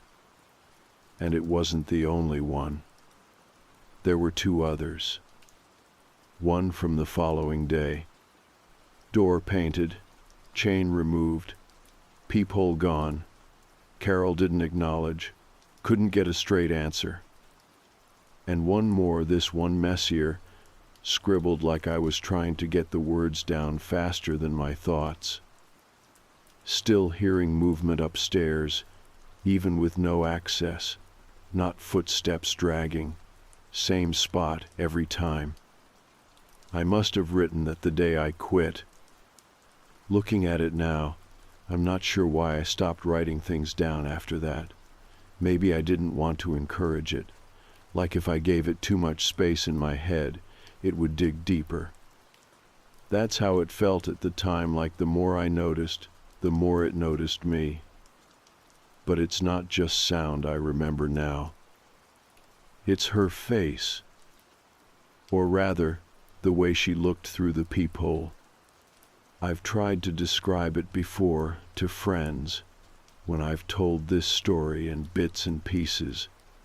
The problem is, people think creepy means screaming or lunging or crawling on the ceiling. She didn't do any of that. She was just there, waiting, not blinking. And that expression, not quite afraid, not angry, just expecting, like I'd arrived late. I think that's what scared me the most. She wasn't surprised to see me. It was the opposite. She looked relieved. I stopped talking about it for a long time, until about 6 months ago. That's when the dreams started. They're not nightmares, not in the usual sense. There's no gore or monsters, just a hallway narrow, dim, with that same flaking white paint. I'm walking toward the door. I know the door's coming, even before I see it. I can hear the sound already, the dragging, the slow scrape of something heavy across the floor above me. I never make it all the way to the peephole. I always wake up just as I reach for it. I told myself it was just stress. I've been working a lot, not sleeping great, old memory resurfacing. But last week, I had the dream again, and this time, I saw something new. Not the door. Not the woman. The books. The crate in the corner. The one next to the mattress. I never really focused on it before. But in the dream, I could see one of the covers clearly. It was green, hardcover, cracked spine.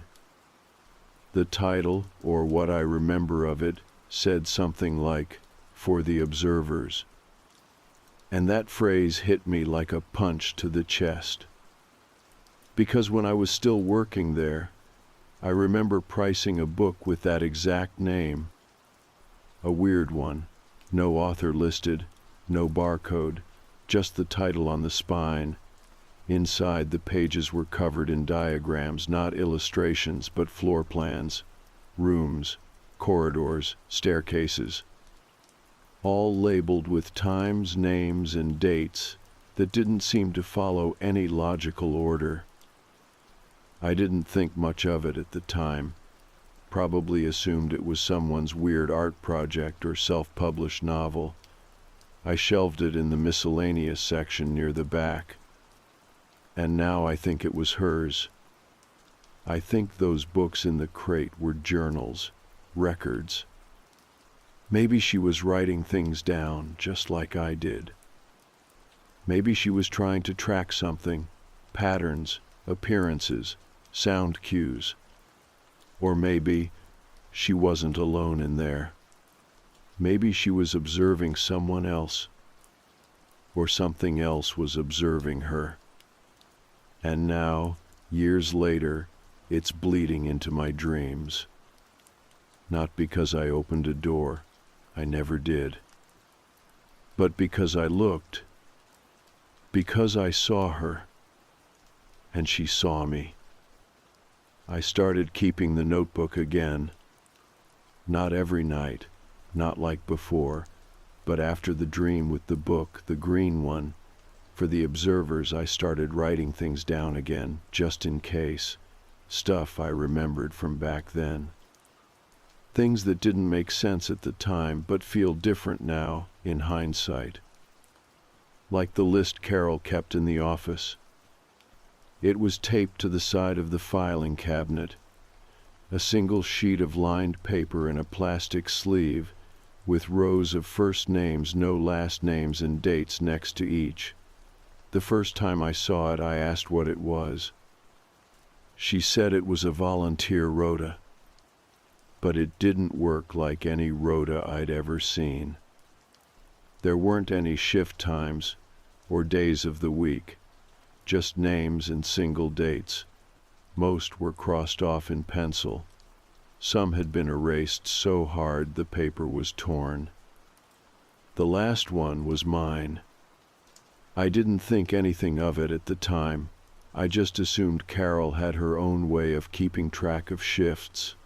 But now, looking back, I don't think it was about shifts at all. I don't think it had anything to do with the shop floor. Anyway, after that dream, the one with the book, I couldn't let it go. I kept seeing that green cover in my mind. I couldn't remember exactly which shelf I'd put it on back then, but I figured if I went back to the shop, maybe I could find it, or at least confirm it was gone. It was a long shot, I know. It had been 5 years, but it didn't feel like 5 years. The way the dreams came back, the way I still remembered that smell, old cardboard, dust, air freshener that never really worked at all, felt too close. So I went back. This time, I actually went inside. It was a Thursday afternoon, middle of the day. The shop wasn't busy, just a couple of older women near the books, chatting about knitting patterns. The kid behind the till looked half asleep. I walked straight past him and headed toward the back. The layout hadn't changed much. Some new shelving units, a different carpet runner, but the shape of the place was the same. Same uneven floor near the fitting rooms. Same stack of cookbooks nobody ever bought. The back corridor was blocked by a staff-only sign, now laminated, stuck to a folding screen. Nothing dramatic, just enough to tell people not to wander. I stood there for a second, pretending to look at a rack of men's jackets while I listened. Nothing. No dragging. No footsteps. No whispers. I felt stupid for expecting anything, for hoping, in some part of me, that I'd hear that sound again, that familiar scrape above my head that had felt like it was meant just for me. I left after 10 minutes. Didn't talk to anyone. Didn't ask about Carol. I went home, pulled out the notebook, and started writing everything I could remember about that list in the office. The names, the way some of them were nearly rubbed out, mine at the bottom. And one other name, just 2 above mine. Sophie. I hadn't thought about that in years. I don't remember ever meeting a Sophie at the shop, but the name stuck out for a reason. Because one of the library assistants in my department back in my second year was named Sophie. She stopped showing up around the same time I quit the shop. Nobody made a big deal out of it. I think people assumed she dropped out or transferred. We didn't know her well. She was quiet, polite. Always had a book under her arm and wore long sleeves, even in the summer. But I remember once, toward the end of term, she came into the library with this weird look on her face. Like she'd been crying for hours but had run out of tears. She sat near the back, didn't open a book, didn't use her laptop, just stared at the carpet. I asked if she was okay. She looked at me like she was about to say something, like her mouth had already formed the first syllable, and then just shook her head. That was the last time I saw her. Until last week. I was on the bus into town, sitting by the window, scrolling through my phone. The bus pulled up to a stop near the university. A group of students got on, and one of them made me freeze. Short brown hair, pale, same long sleeves. She looked older, obviously, tired, but it was her. Sophie. She didn't see me. Sat at the front of the bus, headphones in, staring ahead. I didn't get off at my stop. I followed her. Not in a creepy way, I just needed to know. I needed to see where she went. She got off near the edge of town, a weird part of Leicester where the shops thin out and you start seeing more boarded windows.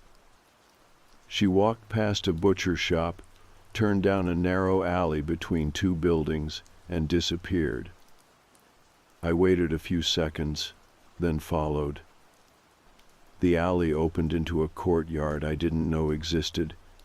It looked abandoned, broken windows, rusted bins, weeds growing through the cracks in the pavement. And in the corner was a door. Wooden, flaking paint. No signage. Just a small brass plaque near the handle. No observers beyond this point. The hairs on the back of my neck stood up. I didn't knock. Didn't try to open it. I just stood there, heart thudding, and took it in. Because that phrase, no observers beyond this point, matched something I saw in the book. Not the cover, one of the diagrams inside. A floor plan labeled with that exact phrase, right next to a shaded stairwell. I went home and tore my flat apart looking for anything else I might have kept from that time, old receipts, books, emails from Carol. Nothing, except one file on my laptop, a Word doc titled Stockroom, Notes, Docs. I don't remember writing it. The metadata says it was created on May 4th, 2018, 2 days before I quit. It's only one sentence. She wasn't trapped in the room. She was watching the door. After I found that file, the one that just said she wasn't trapped in the room, she was watching the door, I couldn't stop thinking about it. I don't remember writing those words, but they felt familiar. I stared at them for a long time, trying to picture where I was when I typed them. Maybe in the uni library, late at night, coming down off caffeine and poor sleep. Or maybe sitting in the back room of the shop on one of those fold-out chairs, just after I saw her. Like my brain had been too shaken to put it all together, so I left myself a breadcrumb instead. But that phrasing, watching the door, messed with me. Because in every version of this story I'd ever told myself, she was the one being watched, trapped, observed. That's why the room looked the way it did, right? That's why there was a peephole. Why she didn't blink. Why she stared like she'd been waiting. Except, what if I had it backward? What if she was the observer? What if that's why the room was locked from the outside, not to keep her in, but to keep others out? I started going back through every scrap of memory I had from the shop, things I'd ignored, details I'd forgotten. Like the buzzing. That low, quiet hum that was always just under everything when the shop was closing. Not the lights, not the till, something else. I remember asking Carol about it once. She said, "Old electrics. The whole building's wired strange." But it wasn't that kind of sound. It was pulsing, rhythmic, like it was being broadcast. I think that's what the woman was listening to. I think that's why she never moved. And then there's the peephole itself. It wasn't standard. It didn't look like something added by a landlord or a carpenter. It was fitted too cleanly, a little too central. The lens wasn't glass. It was some kind of dull plastic, like an old camera filter. I started Googling, looking through message boards, forums about forgotten architecture, paranormal threads, urban exploration sites. And eventually I found something. A thread titled "Unlisted Rooms in Commercial Buildings, UK Only." Buried 6 pages deep was a comment from a user called Closed Door 24. They wrote, "If you find a room with no number, no key, and a smooth lens drilled into the door, don't look in. She's not there for you. She's there for the handover." No other comments, no follow-ups, just that post. I clicked the user's profile. Inactive. Last seen, May 6th, 2018. 2 days after I quit the shop. I started to feel like this wasn't just about the room anymore. It wasn't just some isolated event in my life. There was a pattern, and I'd stepped into it without realizing. I needed to know more. So I did something stupid. I went back to the courtyard, the one where I saw Sophie disappear. It took me an hour to find it again. The turnoff from the main road looked different in daylight, smaller, narrower. I walked past it twice before I recognized the red graffiti on the bin. The courtyard was empty this time, no one around. Same rusted-out bike frame against the wall, same broken windows. The door with the brass plaque was still there. I walked up to it. Knocked once. No answer. I pressed my ear to the wood. Silence. Then very faintly that low humming again, like an old transformer behind a wall, constant, buzzing under everything.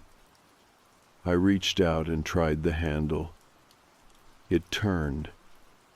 The door swung inward a couple of inches, groaning on the hinge. I didn't go inside.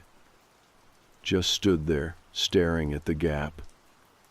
It was dark inside, the kind of dark that feels thick, like it eats light. There was a smell, too, not rotting or chemical, more like cold fabric. Old wool and stone and something that hadn't been moved in a long time. Then a voice said quietly, "Not this time." I couldn't tell where it came from. Inside, behind me, or maybe not a voice at all, maybe something I just heard without sound. I closed the door and left. Haven't gone back. But since then, things have changed. The dreams are different now, more specific. I'm no longer just walking down the hallway. Now I'm standing inside the room. The room above the shop, except it's empty. The mattress is gone, the crate, the woman, and instead there's a mirror on the far wall, one of those tall department store style ones, the kind that makes you feel stretched. I stand in front of it, but I don't see myself. I see the peephole. I see my own eye, wide and blinking, staring in from the other side. And I realize she wasn't waiting. She was watching me. Through the mirror. Through the peephole. Through whatever that lens was. And now, I think the mirror is watching me too. Because last night, after I woke up from the dream, I went to the bathroom. Stared at myself in the mirror for a long time. Nothing weird happened. But as I turned off the light to leave, I swear I saw my reflection blink half a second too late. Not a glitch, not sleep deprivation. Just a delay, like it had been waiting to see if I noticed. And when I did, it smiled. Only slightly. But it wasn't me smiling back. I shut the bathroom door and didn't sleep. This morning, I opened the notebook. Started writing again. Not because I have answers, but because I think I've taken her place. I don't mean that in a dramatic way. I mean, I looked in when I wasn't supposed to. I became part of whatever that room was doing, the role reversed. She watched. Now it's my turn. I don't know how long I stood there that morning, staring at the notebook. The last line I wrote kept catching my eye. Now it's my turn. I wasn't sure what I meant when I wrote it. I still don't fully know. But something had shifted. There was no denying that. It wasn't just dreams anymore.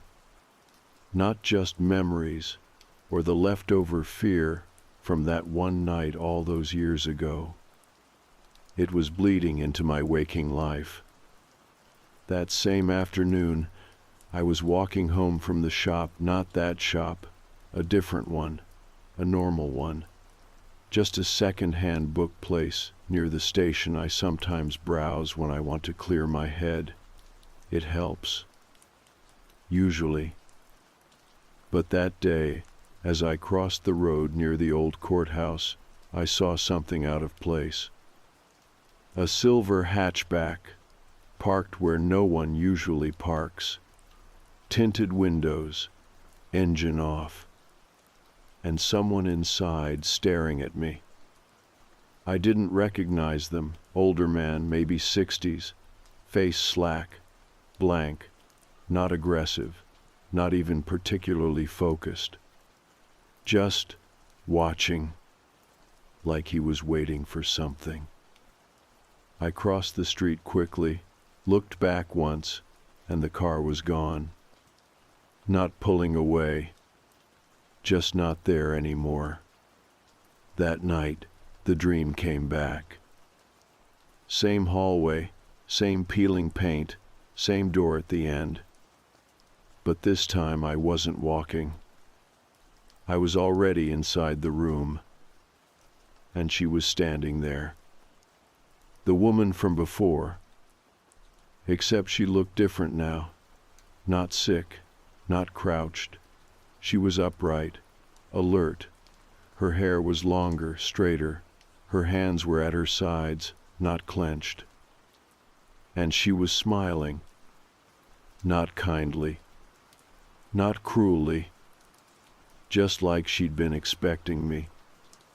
There was something behind her, something tall, covered in cloth, like a wardrobe with a sheet draped over it. She stepped aside, and for a second I saw what was underneath. A mirror, except not a normal one. It was too tall, the glass too dim. It looked more like the reflection was being projected, as if someone somewhere else was feeding it an image. I saw myself, standing still, but behind me, in the reflection, was someone else. Out of focus, close, almost touching my shoulder. I woke up before I saw their face. After that, things started accelerating. Small things at first. The hallway light in my flat began flickering, but only between 3 and 4 in the morning. Every night, my phone began recording voice memos by itself. Short ones, 5-10 seconds max. Just static. Except one night, I played one back and heard something. A voice, low and close, whispering, "Don't let it close." That was it. I didn't sleep for the rest of the night. I started locking every door in the flat, cupboards, closets, the bathroom, even when I wasn't in it. Not because I thought anything would come through them, but because I was afraid something might not be able to. And I didn't know which was worse. The dreams didn't stop, but they changed, became more fragmented, like flashes, details out of order. I'd be looking through the peephole again, except the room on the other side was my flat. Or I'd find myself sitting on the floor of the charity shop, but the walls were covered in mirrors, all angled slightly off-center. Every reflection showed me in a different position, and in some of them, I wasn't alone.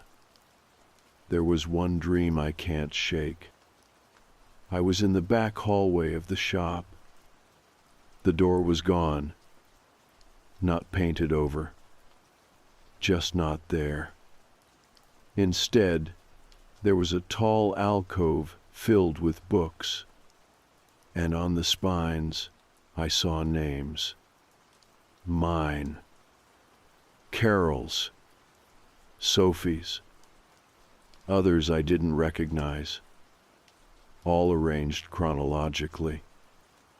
At the end of the shelf, there was a gap, just enough room for one more. Then a book fell off the shelf by itself and landed open at my feet. Inside, a floor plan. The charity shop. Except every wall had a second line just inside the first, like a double layer. Rooms behind the rooms. Walls behind the walls. And in one corner, written in red ink, she never left. She just learned to look out. When I woke up, I was sitting in the living room with my coat on. Shoes laced. Keys in hand. I hadn't planned to go anywhere. I hadn't even remembered getting up. But part of me knew exactly where I was about to go. Back to the shop. The real one. I didn't even hesitate. I left the flat, walked through the dead silent streets of Leicester at 4:30 in the morning, and made it to the back alley behind the shop just before sunrise. The courtyard was just how I remembered, except now the door wasn't closed. It was ajar. No plaque, no locks, just open, like it had been waiting for me to stop being scared. I stepped inside. No lights. No stairs. Just one room. The same room. The one from the peephole. It smelled like dust and time and fabric that had never fully dried. The mattress was back. The crate of books. The mirror in the corner. And in the mirror, not my reflection. Not hers. Something else. Watching. Just watching. I didn't go further. Didn't speak. I just stood there for a minute, waiting for something to move. Nothing did. Then from behind me, a voice, a child's voice this time, said, "You've seen enough. We don't need you anymore." I turned. No one was there. When I looked back at the mirror, it was just a mirror again. Just me. Pale. Shaking. Alive. I left. That was 3 nights ago. Since then, no dreams. No humming. No whispers. The notebook has stayed closed. And for the first time in weeks, I feel like I can breathe again. But I haven't gone near a mirror. Not even once. Not because I think I'll see her, but because I'm afraid I won't. Because the only thing worse than being watched is being forgotten. It's been 2 months since I went back to the shop. 2 months since I stepped inside that room for the second and last time. I haven't had a single dream since. Not about the hallway, not about the mirror, not about her. For the first few nights after, I slept with all the lights on, kept the telly going in the background, woke up to every sound. My nerves were so tightly strung, I could hear the fridge humming like it was whispering. But then the silence stayed. And silence, when you've been living in noise for that long, feels almost cruel. It's like when someone's been shouting in your face for hours and suddenly walks away. You don't feel relief. You feel exposed. You wait for them to come back, louder. But nothing came. The whispering stopped. The humming stopped. The monitor, which I'd unplugged and stuffed in the bottom of the wardrobe, stayed off. And slowly, my body stopped bracing for something I couldn't name. I started walking again, running even. I stopped avoiding shop windows, stopped checking mirrors before I entered rooms. I could go into basements without my skin crawling. I deleted the old notebook file from my laptop. Not because I didn't believe what happened, but because I didn't need it anymore. Some things don't need to be reread. They just need to be let go. But there's still something I haven't talked about. Something I haven't told anyone. Not here. Not even in the early drafts of this post, when I was still trying to write like someone with answers. It's about what I saw on the mirror. The first time, back when she was still crouched in the corner, and I was just a uni student trying to scrape together enough hours to pay rent. I've always said she stared straight at the peephole, right? Locked eyes with me, like she'd been waiting. But that's not entirely true. Because if I'm honest, really honest, she wasn't looking directly at the peephole. She was looking just past it, at something over my shoulder, at someone. I never turned around. I was too scared. I backed away and convinced myself it was just her gaze, her intensity that got under my skin. But I know what I saw now. And I think whoever or whatever was standing behind me that night didn't follow me home. I think it stayed. And I think that's what the room was for. Not a prison. Not a holding cell. A relay. A place between. That's why there were books. That's why she stared. That's why the mirror changed. It was all part of a handover, like that forum post said. The watchers become the watched. And if you look too long, if you ask the wrong question, open the wrong door, or see the wrong thing, it passes to you. It's not supernatural, not in the way people like to say. It's a system, quiet, self-sustaining, old, older than the building, older than the shop. And I think I broke it. Not on purpose.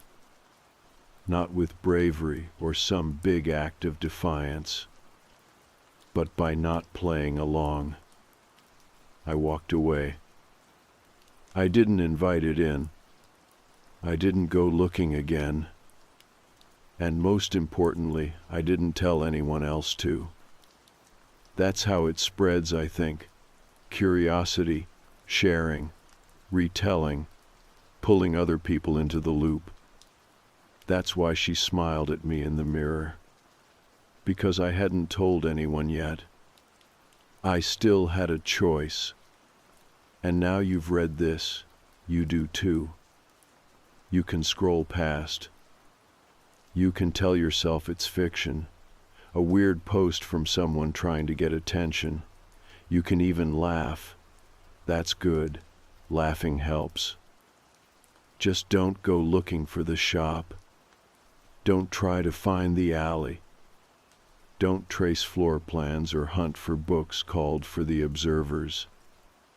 And for the love of everything, if you ever find yourself in a charity shop with a locked door above it, just leave.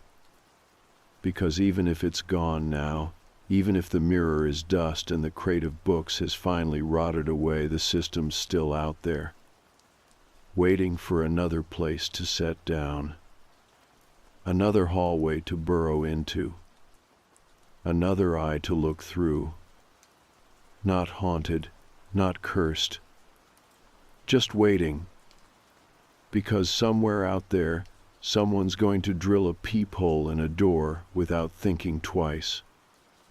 They're going to press their face up to the glass, expecting to see nothing. And they're going to find her, sitting, watching, smiling like she never left. And she's going to lean forward slowly so they don't flinch. And she's going to whisper, "Your turn." That's how it ends. No twist, no punchline, no reveal. Just the simple truth that I saw something I wasn't meant to see. And I stepped back before it stepped in. So maybe this isn't a horror story. Maybe it's a warning. Or maybe it's just my way of saying, I'm still here. Still whole. Still me. And for now, for however long that lasts, that's enough. Okay, so I don't really know where to post this, but I've been lurking here a while, and a few of the stories I've read here stuck with me. And now that something's happened that I can't explain, or maybe don't want to explain, I figured this is the only place that might take me seriously. For context, my wife and I moved into this house last fall, Columbus, Ohio, suburbs, quiet street, lots of older houses with finished basements and creaky floorboards. Ours is a 2-bedroom with a decent-sized yard and a weird amount of storage space for the square footage, which felt like a win at the time. There's a crawl space under the house, accessible from inside the laundry room. It's one of those dusty, plastic, sheet-lined rectangles barely tall enough to crawl into, so I'd only looked in once when we moved in, just to make sure there weren't rats or black mold or anything. We had our first kid, a boy, in February. Nothing fancy, just a small nursery set up in the second bedroom with a rocking chair, crib, blackout curtains, and one of those owlet cameras mounted on the wall. If you've had a baby recently, you probably know the kind, I mean audio and video, with two-way talk, so you can listen and respond in real time through an app. My wife is a little obsessed with checking it. Not in a paranoid way, just mom stuff. The weirdness started about 6 weeks ago. It was maybe 2:30 a.m. or so. I was on night duty diaper patrol and up making a bottle in the kitchen when I heard the monitor turn on. Just that soft little click it makes when the sound activation kicks in. At first I thought it was the baby, but what I heard was singing. A woman's voice.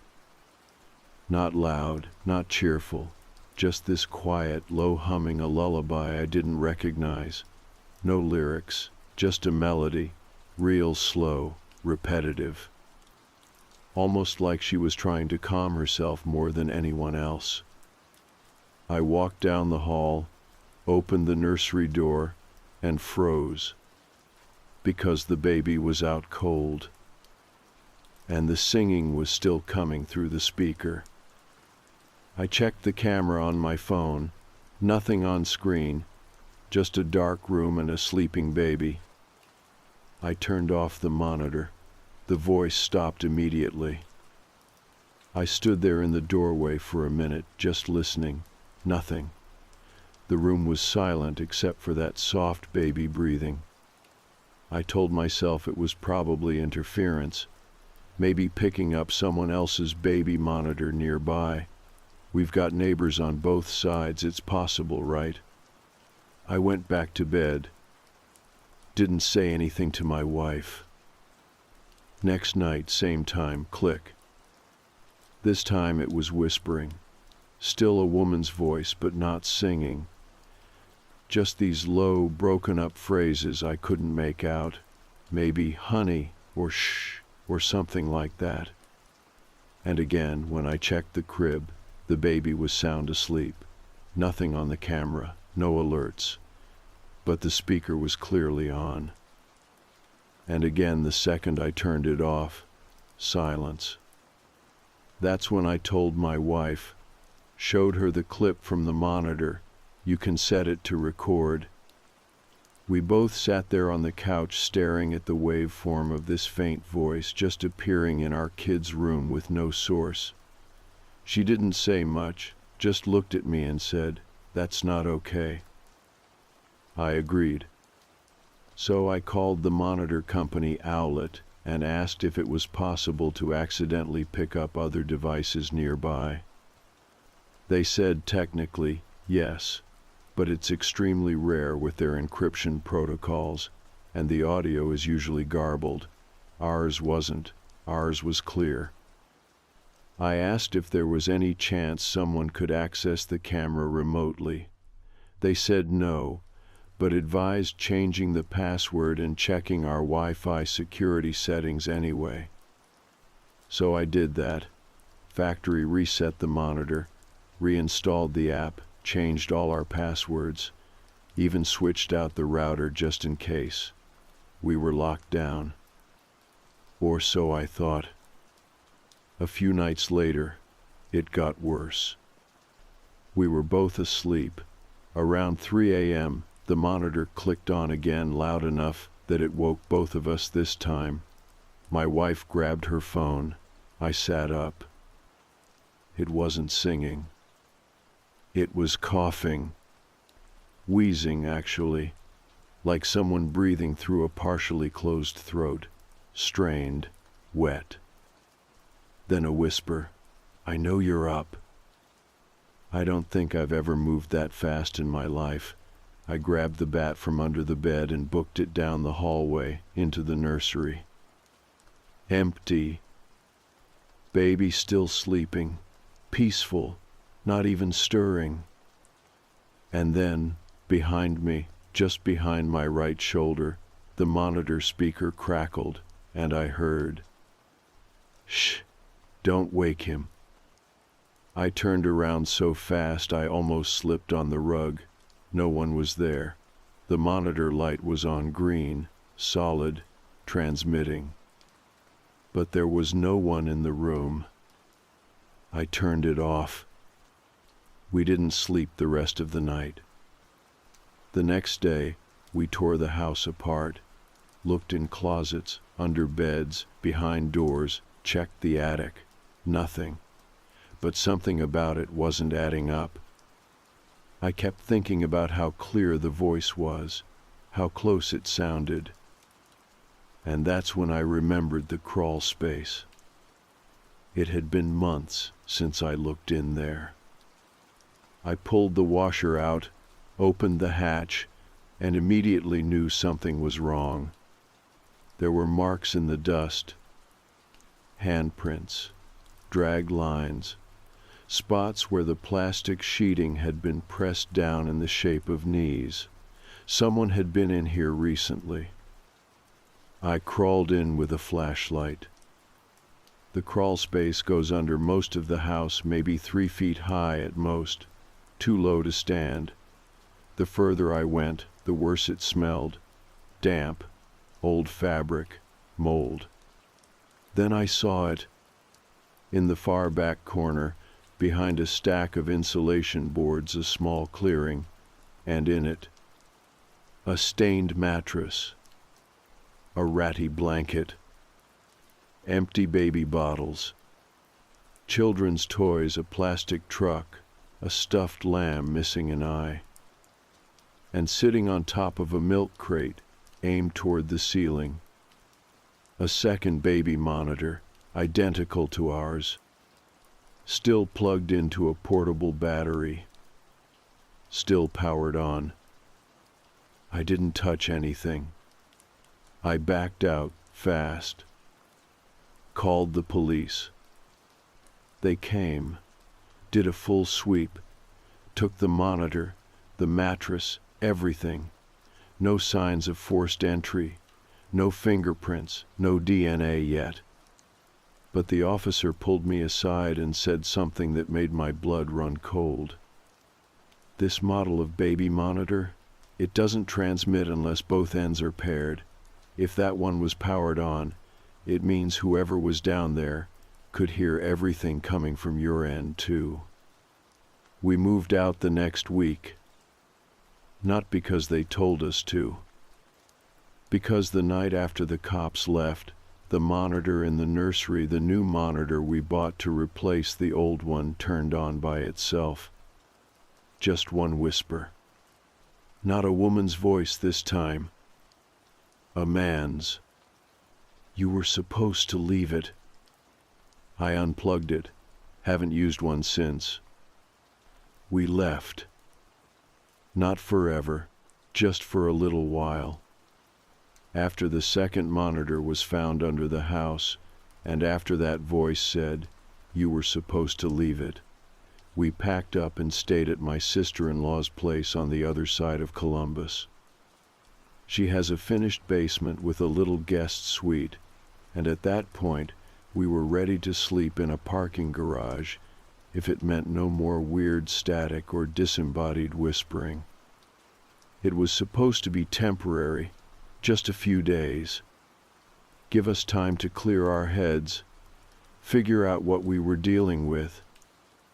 But weird doesn't stay behind like it's supposed to. We brought it with us. It started small. My wife and I both noticed the baby wasn't sleeping as well. Not screaming, not fussy, just waking up at odd times. 2 a.m, 3:11 again, wide-eyed. Completely still, no crying, just alert. Watching the door. And then the coughing came back. Same sound as before, rough, wet, too human to be random noise. Except now it wasn't coming from the monitor, it was in the wall. First night I chalked it up to bad plumbing. Houses settle, pipes hiss, I get it. Second night, I pressed my ear to the drywall and heard what I swear to God was someone breathing.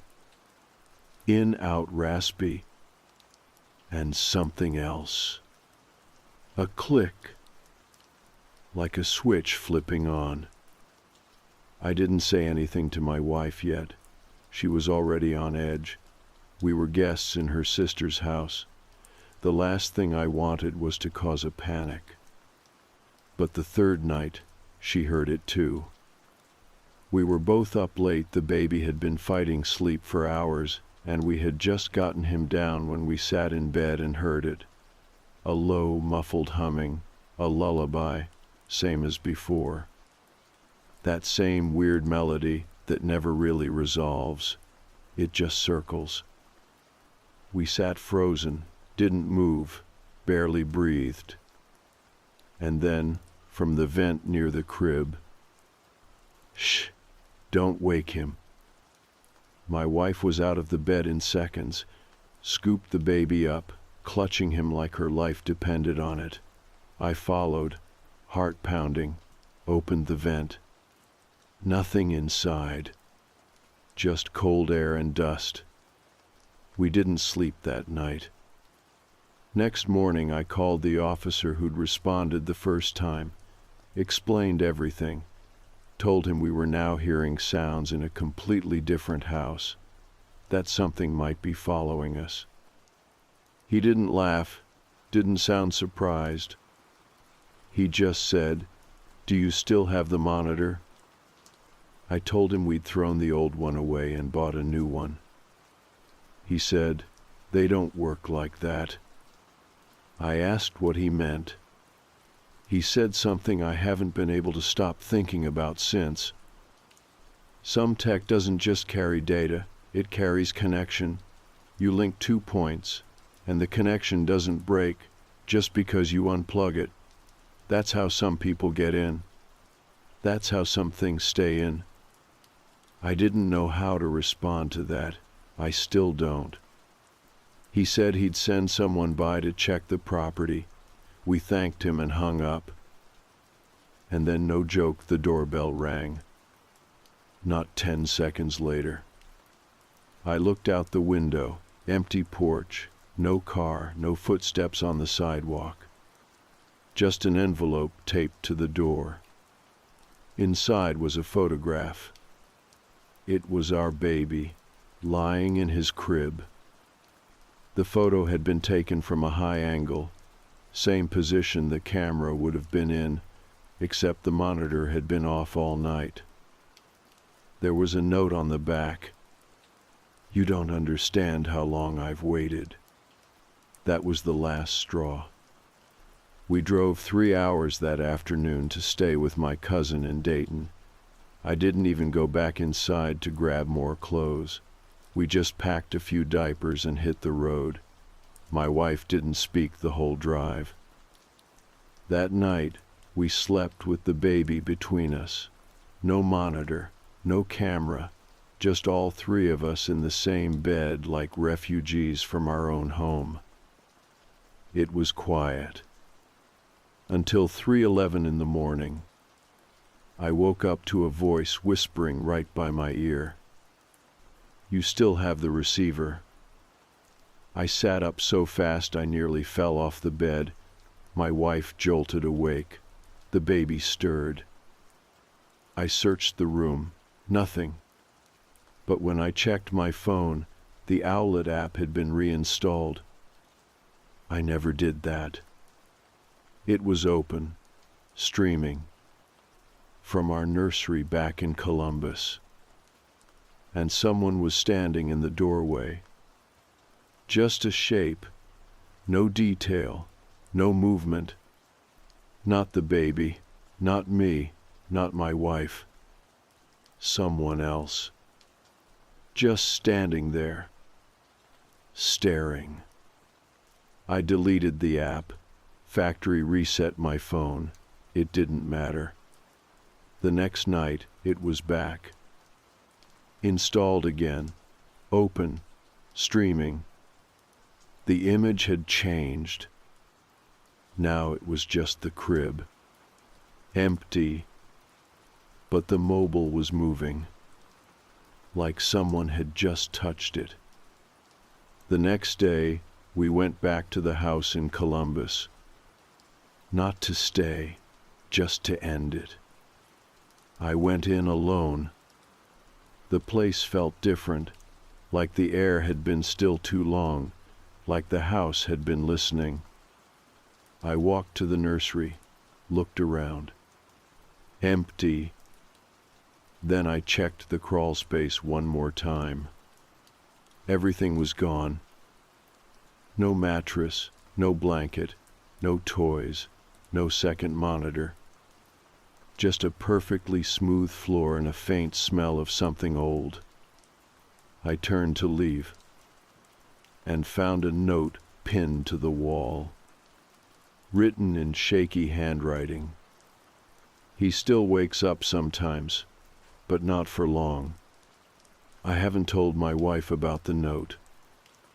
She's doing better now. Baby's sleeping again. We got rid of all the techno monitors, no smart devices. We use a simple sound machine and leave the door open a crack. Every night, I check the house before bed.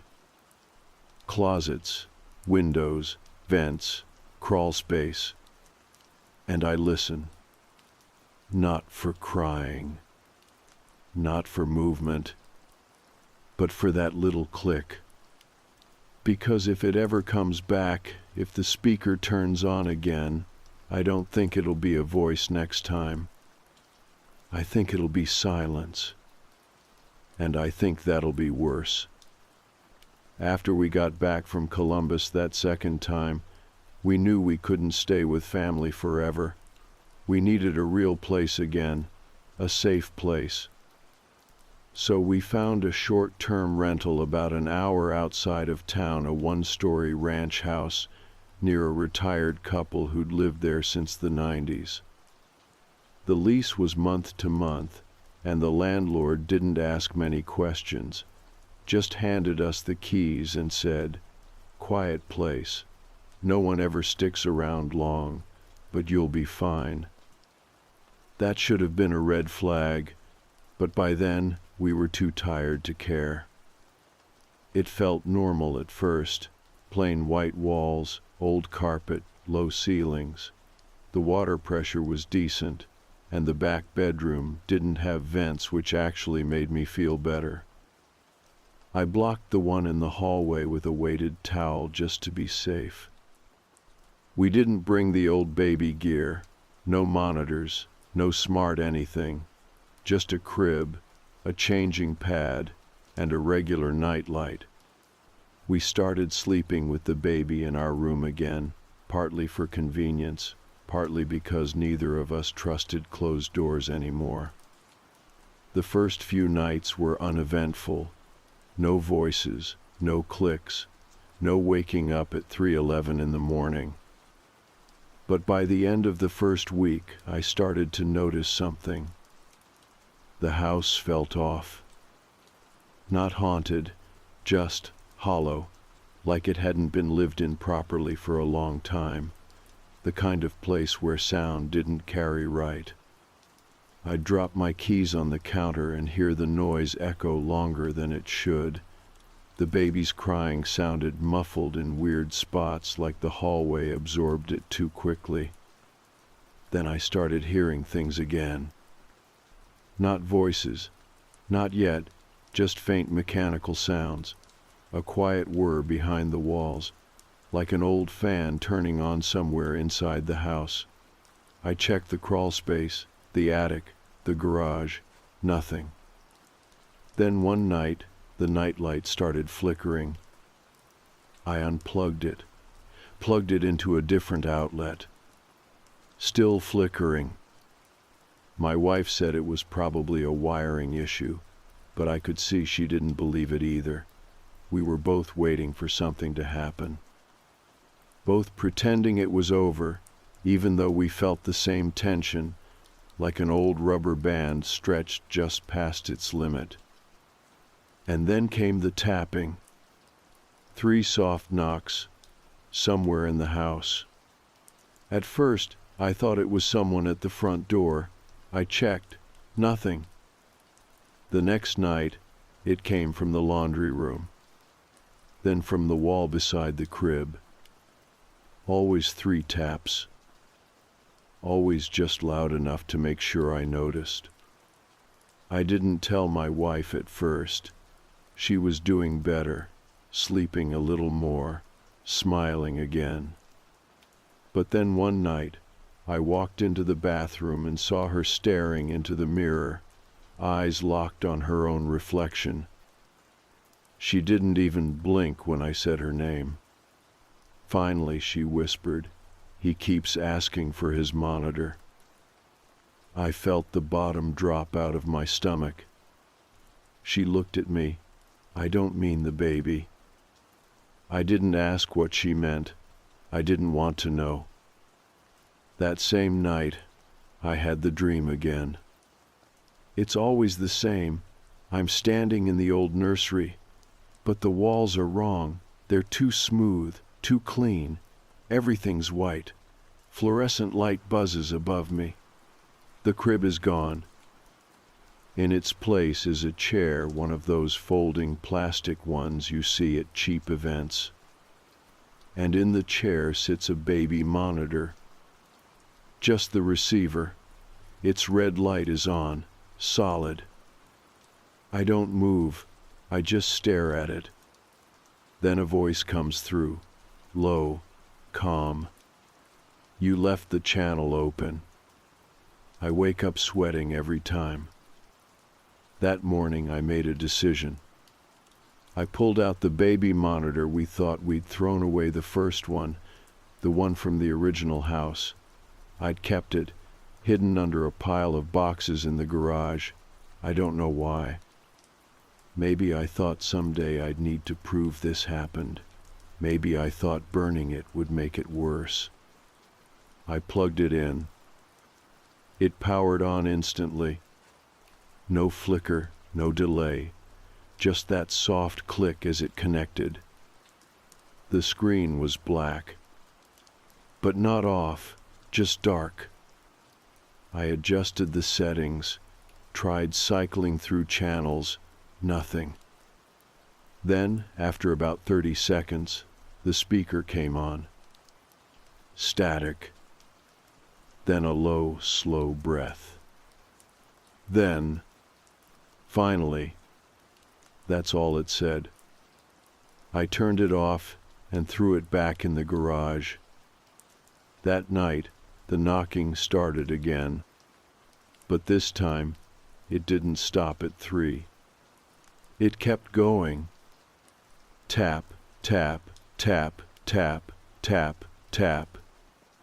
Like someone was drumming their fingers on the inside of the wall, same spot, again and again. Then silence. Then the monitor turned itself back on. I didn't even touch it. It was still in the garage, unplugged.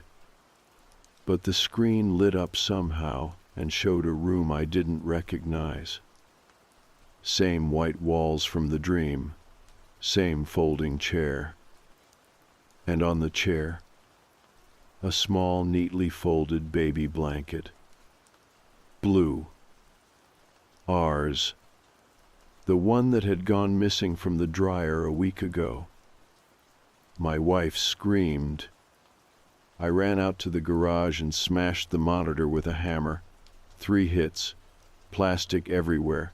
The screen cracked and went dark. But the moment I stepped back inside the house, I heard it. Through the walls, through the floor. That soft little click, the one it makes when the speaker turns on. And then, from the back bedroom, just above, a whisper. Now that you're listening, I'll show you where I've been. I didn't go into the back bedroom right away. After that voice came through the walls, calm, patient, like it had been waiting for me to come back to it, I just stood in the hallway with my hand on the door frame and tried to breathe like a normal person. My wife was in the living room, holding our son so tight he'd started to cry, but she wouldn't let go. She just kept rocking back and forth, whispering, it's okay, like a metronome stuck in a loop. The click had stopped. The house was quiet again. I opened the door. The room was empty. Crib, dresser, nightlight still plugged in. The air was still, not cold, not hot, just heavy. I walked in and sat on the floor. I don't know why. I think I wanted to feel the carpet, make sure it was still my house, that I could still choose to sit in the middle of a room and not be watched or recorded or followed. But the silence didn't last long. About 10 minutes later, while I was still sitting there, I heard the dryer in the laundry room turn on. By itself. I stood up fast, too fast, dizzy for a second. My wife called out from the living room, "Was that you?" I didn't answer, because I already knew what I was going to find. The laundry room was dim, one of those old overhead bulbs that takes a second to flicker on. The air was warmer than the rest of the house, and not in a comfortable way. Thick, damp. The dryer was tumbling, quiet hum, no timer set. The display was dead. I opened the door. Inside, rolling in slow circles, was the blue blanket. The one from the monitor feed. Still neatly folded, still slightly warm. I didn't touch it. I closed the door again and backed out of the room. That night, we didn't sleep. We stayed up in shifts, one of us holding the baby while the other sat by the hallway, watching the bedroom door.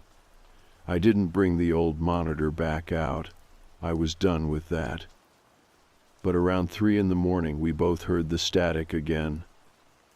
Not loud, just enough to raise the hairs on the back of your neck. My wife looked at me and whispered, "It's under the house." I didn't want her to be right. But the next morning I went outside and crawled under the house again. It was harder this time. The ground was dry and cracking. The air smelled sour, like wet paper and old milk. And there, toward the back corner, behind some stacked cardboard and half-rotted insulation, I found it. Another monitor. Identical to the one I'd destroyed. But this one was newer, still warm to the touch. The light was on. Plugged into a battery pack. A fresh one. There was a piece of masking tape stuck to the side of the receiver. On it, written in marker, "Property of 24. No name, no initials, just that. I turned it off, didn't take it with me, just backed out slowly, scraping my elbows against the floor joists, trying not to think about how many crawl spaces like this there might be, and what might be in all of them. That night, I heard the breathing again. Right next to me. Not in the baby's room, not in the vents. In the bedroom, beside my bed. My wife was asleep finally, curled up on her side with our son tucked in the crook of her arm. She didn't stir. But I heard it. A slow inhale. Pause. Then a long, shaking exhale, like someone had been holding their breath too long and finally let go. I turned on the light. Nothing there. Just our room. But the closet door was open. Only an inch or two. And there was something on the floor inside. A receipt. I picked it up. It was from a hardware store about 15 minutes away, dated 2 days before we moved in. On it, one item. Owlet monitor, model X7. Paid in cash. I didn't tell my wife. I just folded it up, slipped it in my wallet, and lay back down. We were being set up. That much was obvious. But by who or what was still a mystery. The next day, I went to the hardware store. Asked the guy behind the counter if he remembered who bought that model. He said they keep camera footage for 30 days, but only if there's been a theft. I asked if I could check it anyway. He said no. So I walked outside, sat in my car, and waited until my hands stopped shaking. I decided to check the crawl space again. Not the one under our rental. The one under the first house, the one we fled from, the one that started everything. I knew it was stupid. I knew we weren't even supposed to be on the property anymore. But I still had the key, and I needed to know. The house was still empty, same sagging porch, same blinds pulled tight. No one on the street seemed to notice or care that I was there. I went around back, pushed open the old hatch, and crawled inside. This time, there were no toys. No mattress. Just a stack of old photo frames, dozens of them, all face down. I flipped one over. It was a picture of a child's room, crib, nightlight, blue blanket. A monitor mounted on the wall, but the reflection in the glass didn't match the photo. It showed a man's face, blurry, half in shadow, staring out like he'd been waiting to be seen. I flipped another. Same room, different layout, pink blanket, doll in the corner. Same face in the glass. Third photo, empty room, no furniture, just the monitor on a chair again, and written in marker across the bottom. He's learned how to follow the sound now. I backed out, didn't take anything. On the way home, my phone buzzed. Unknown number. Text message. You're almost ready. Keep the line open. I threw the phone out the window, and when I got home, the blanket was gone from the crib. In its place, a note. He sleeps under now. The note didn't make sense. Not at first. He sleeps under now. I just stood there staring at it, my hand still on the edge of the crib. My son wasn't crying, he wasn't fussing, he wasn't there. But there was no struggle, no signs of panic. The blanket was folded neatly, as if he'd never been in the crib to begin with. My wife came in behind me, saw the note, and froze. I don't remember exactly what she said. I just remember the way her hands clamped over her mouth and how her knees buckled like she couldn't stay standing if she had to believe what she was seeing. We ripped through the house. Every room, every closet, every cupboard. We pulled the drawers out of the dressers, flipped the mattress, checked behind the refrigerator. Nothing. I ran outside, checked the garage, the crawl space, even under the car. Nothing. He was gone. And then, just as I was about to call the police, the monitor turned on. I didn't even realize we still had one. It was the new one, the one we'd barely used. I thought I'd thrown it in the closet.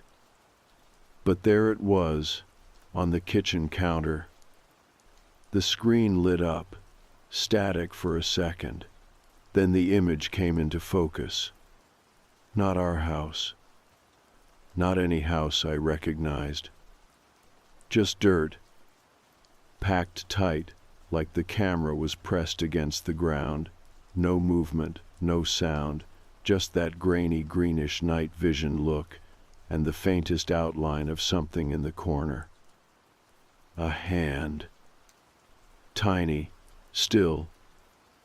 I grabbed it and screamed into the speaker. Where is he? No response. Just static. My wife grabbed the monitor, clutched it like it might warm in her hands. Her eyes were glassy, unfocused. She didn't blink for what felt like a full minute. He's under, she whispered. I pulled her away, told her we had to go, that we couldn't sit here waiting for another message, another knock, another clue. I was done playing whatever game this was. I called the police. They came fast, took the monitor, filed the missing child report, asked the same questions over and over. Who else had a key? Had we noticed anything strange in the days leading up to this? Were there any signs of forced entry? I told them everything. Every damn detail. The first house, the crawl space, the old monitor, the voices, the dreams, the note. And they nodded and took notes and told me someone would follow up. But I knew the look, that quiet, practiced calm they use when they're trying not to escalate someone already spiraling. They didn't believe me. I asked one of the officers if he could check the crawl space. He did. Came back 15 minutes later. Said it was clear. Just dirt and insulation and a few spider webs. But I saw his face. The way his lips pressed into a line when I asked if he'd seen anything unusual. The way he didn't make eye contact when he said no. He was lying. I wanted to press him, I really did. But I didn't. Because in that moment, I realized something that I think I'd known for a while but hadn't been able to say out loud. Whatever this was, whatever had taken our son, it didn't care about police or rules or walls. It wasn't just in the house. It was the house. Every house. It had followed us from place to place, through different rooms and vents and signals, through the damn monitors, and it would keep following no matter where we went. Unless I did something. That night, I sat in the living room with every light off, the new monitor in my lap. My wife had taken something to sleep, just a few hours of escape. I told her I'd watch, I'd wait. And I did. At exactly 3:11 a.m., the monitor clicked on. This time the image wasn't static. It was the crawl space again. But different. Brighter, somehow. More detail. The camera must have been moved. I could see the dirt, the plastic sheeting, and in the center of the frame, something new. A trapdoor. Wooden, old, hinges rusted, and on top of it, written in white chalk, Arshawu. I stood up so fast, the monitor fell out of my lap and hit the floor. I didn't pick it up. I grabbed a flashlight and headed for the laundry room. The crawlspace entrance groaned as I pulled it open. I ducked inside, heart pounding. It was the same smell, mildew, dust, old insulation, but stronger, thicker, like it was coming from somewhere deeper. I crawled on hands and knees, flashlight cutting through the dark. I followed the layout from the monitor, the angles, the corners. And there it was. The trapdoor. Exactly where I saw it. Same white chalk, same hinges, same uneasy feeling in my chest, like my heartbeat had started sinking with something underneath the floor. I reached out and touched the handle. Cold. I hesitated. Everything in me said to turn around, to crawl backward, to get out and never look again. But I couldn't. I lifted the door. It creaked like it hadn't moved in decades. A rush of cold air hit my face, damp, heavy. There was a short ladder metal rung set into the dirt wall. I climbed down. 1 step, 2, 3. The space below was wrong. Not big, not wide, but too clean. The floor was packed earth, but the walls were lined with tarps, old ones, military green. They rustled when I moved. And in the center, under a single hanging bulb, probably battery-powered, was a crib. A real one.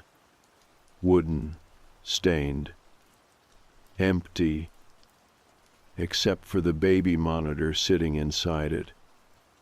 Red light on. No screen. Just that faint, familiar sound. Breathing. Soft, steady, close. I reached in, and the second I touched the monitor, the light went off. The bulb above flickered. And then I heard it. From behind the tarp, a voice. Not loud, not angry, just tired, almost ready. I ran, didn't climb, scrambled, back through the hatch, through the crawl space, into the house.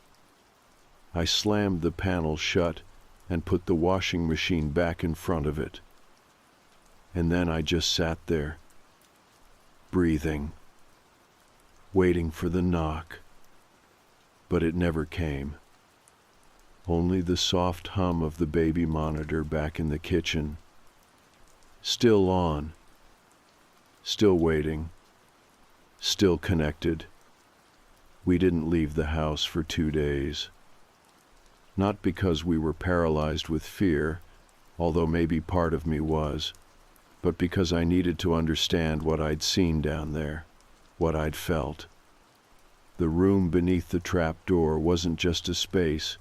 It was designed built in secret, hidden deliberately, too clean, too calculated. Someone made it that way on purpose. And that someone had been calling himself 25. I kept hearing that voice. Not from the monitor this time, it never powered back on after I touched it in the crib, but in my head. The voice in the crawl space, the one that said, almost ready. It wasn't a threat, it wasn't even taunting, it was more like expectation. I sat at the kitchen table all that night just thinking, looking at the baby monitor where it sat on the counter, quiet now. The red light was still blinking, though, and it wasn't connected to anything. That's when I realized something. It was never about just watching. It was about mirroring. About making the environment feel just familiar enough that you don't question it. A quiet house, a safe room, a monitor that hums in the background and lets you check in with just a glance. We had one. They had one. Our child was in one crib. Another child, or something like a child, was in the other. He sleeps under now. That line played over and over in my head. I started digging into every past tenant of the original house. Public records, forums, archived real estate listings. It took hours, but I found something strange. Between 2007 and 2022, the house had changed owners 7 times, all private sales, no listing photos, no inspection notes online. One of the names caught my eye, an Evelyn Harmon. She sold the house in 2011, quick turnaround, only lived there 3 months. But her name was also tied to a missing persons report filed the same year. Her grandson, age 1, disappeared from his crib in the middle of the night. No signs of forced entry, no witnesses, no suspects. Sound familiar? That's when I knew this wasn't new. This thing, this pattern, it was a system. Not a ghost, not some haunted item, a mechanism, built by someone, continued by someone else, maintained, updated. Monitor to monitor, room to room. And every family who came through that house, maybe more than just that one, had become part of it. Some unknowingly, some willingly.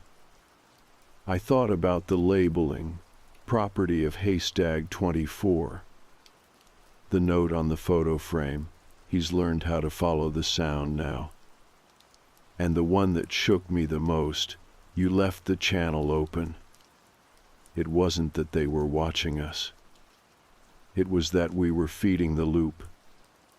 Every time we turned the monitor on, every time we listened, every time we whispered back, We kept the channel open. I told my wife everything. She didn't interrupt. She just listened, holding our son's blanket in her lap like it could still comfort her. When I finished, she stood up and said, "We burn it." So we did. The monitor, the note, the receipt from the hardware store, all of it. Everything we had kept that tied us back to that crawl space, the sounds, the screen, the signal. We wrapped it all in a pillowcase, took it out to the backyard, and made a fire in the rusted fire pit behind the garage. I watched that red blinking light go dark as the plastic melted and curled into ash. For a second I thought I heard something hiss in the smoke. A voice. Breathing. But it might have just been the wind. We moved out the next day. Left the furniture, left the lease deposit, left the keys in the mailbox. Didn't tell the landlord. Didn't leave a note. I know it sounds careless, but we had to. If I've learned anything, it's that there are some places you don't explain your exit from. You just go. We stayed with my cousin in Dayton for a while after that. It wasn't perfect, but it was quiet. No monitors, no cameras, just a mattress on the floor and a baby between us. We started building routines again, morning walks, grocery runs, sleep schedules. I started to see a little more light in my wife's face every time the baby giggled or kicked his legs during diaper changes. I never stopped watching, though. Not in a paranoid way, just in that quiet, permanent way trauma makes you see the world. I'd look at vents a little too long. I'd check ceilings in Airbnbs. I'd unplug radios that turned on too easily. But weeks passed, then months, and nothing followed us. Eventually, I did go back once to the original house. Not inside. I just parked across the street one afternoon. The grass was tall, the windows boarded up now. No car in the driveway. But someone had spray painted something on the front door. White letters, big. No more sound. I don't know who wrote it. But I think I understand.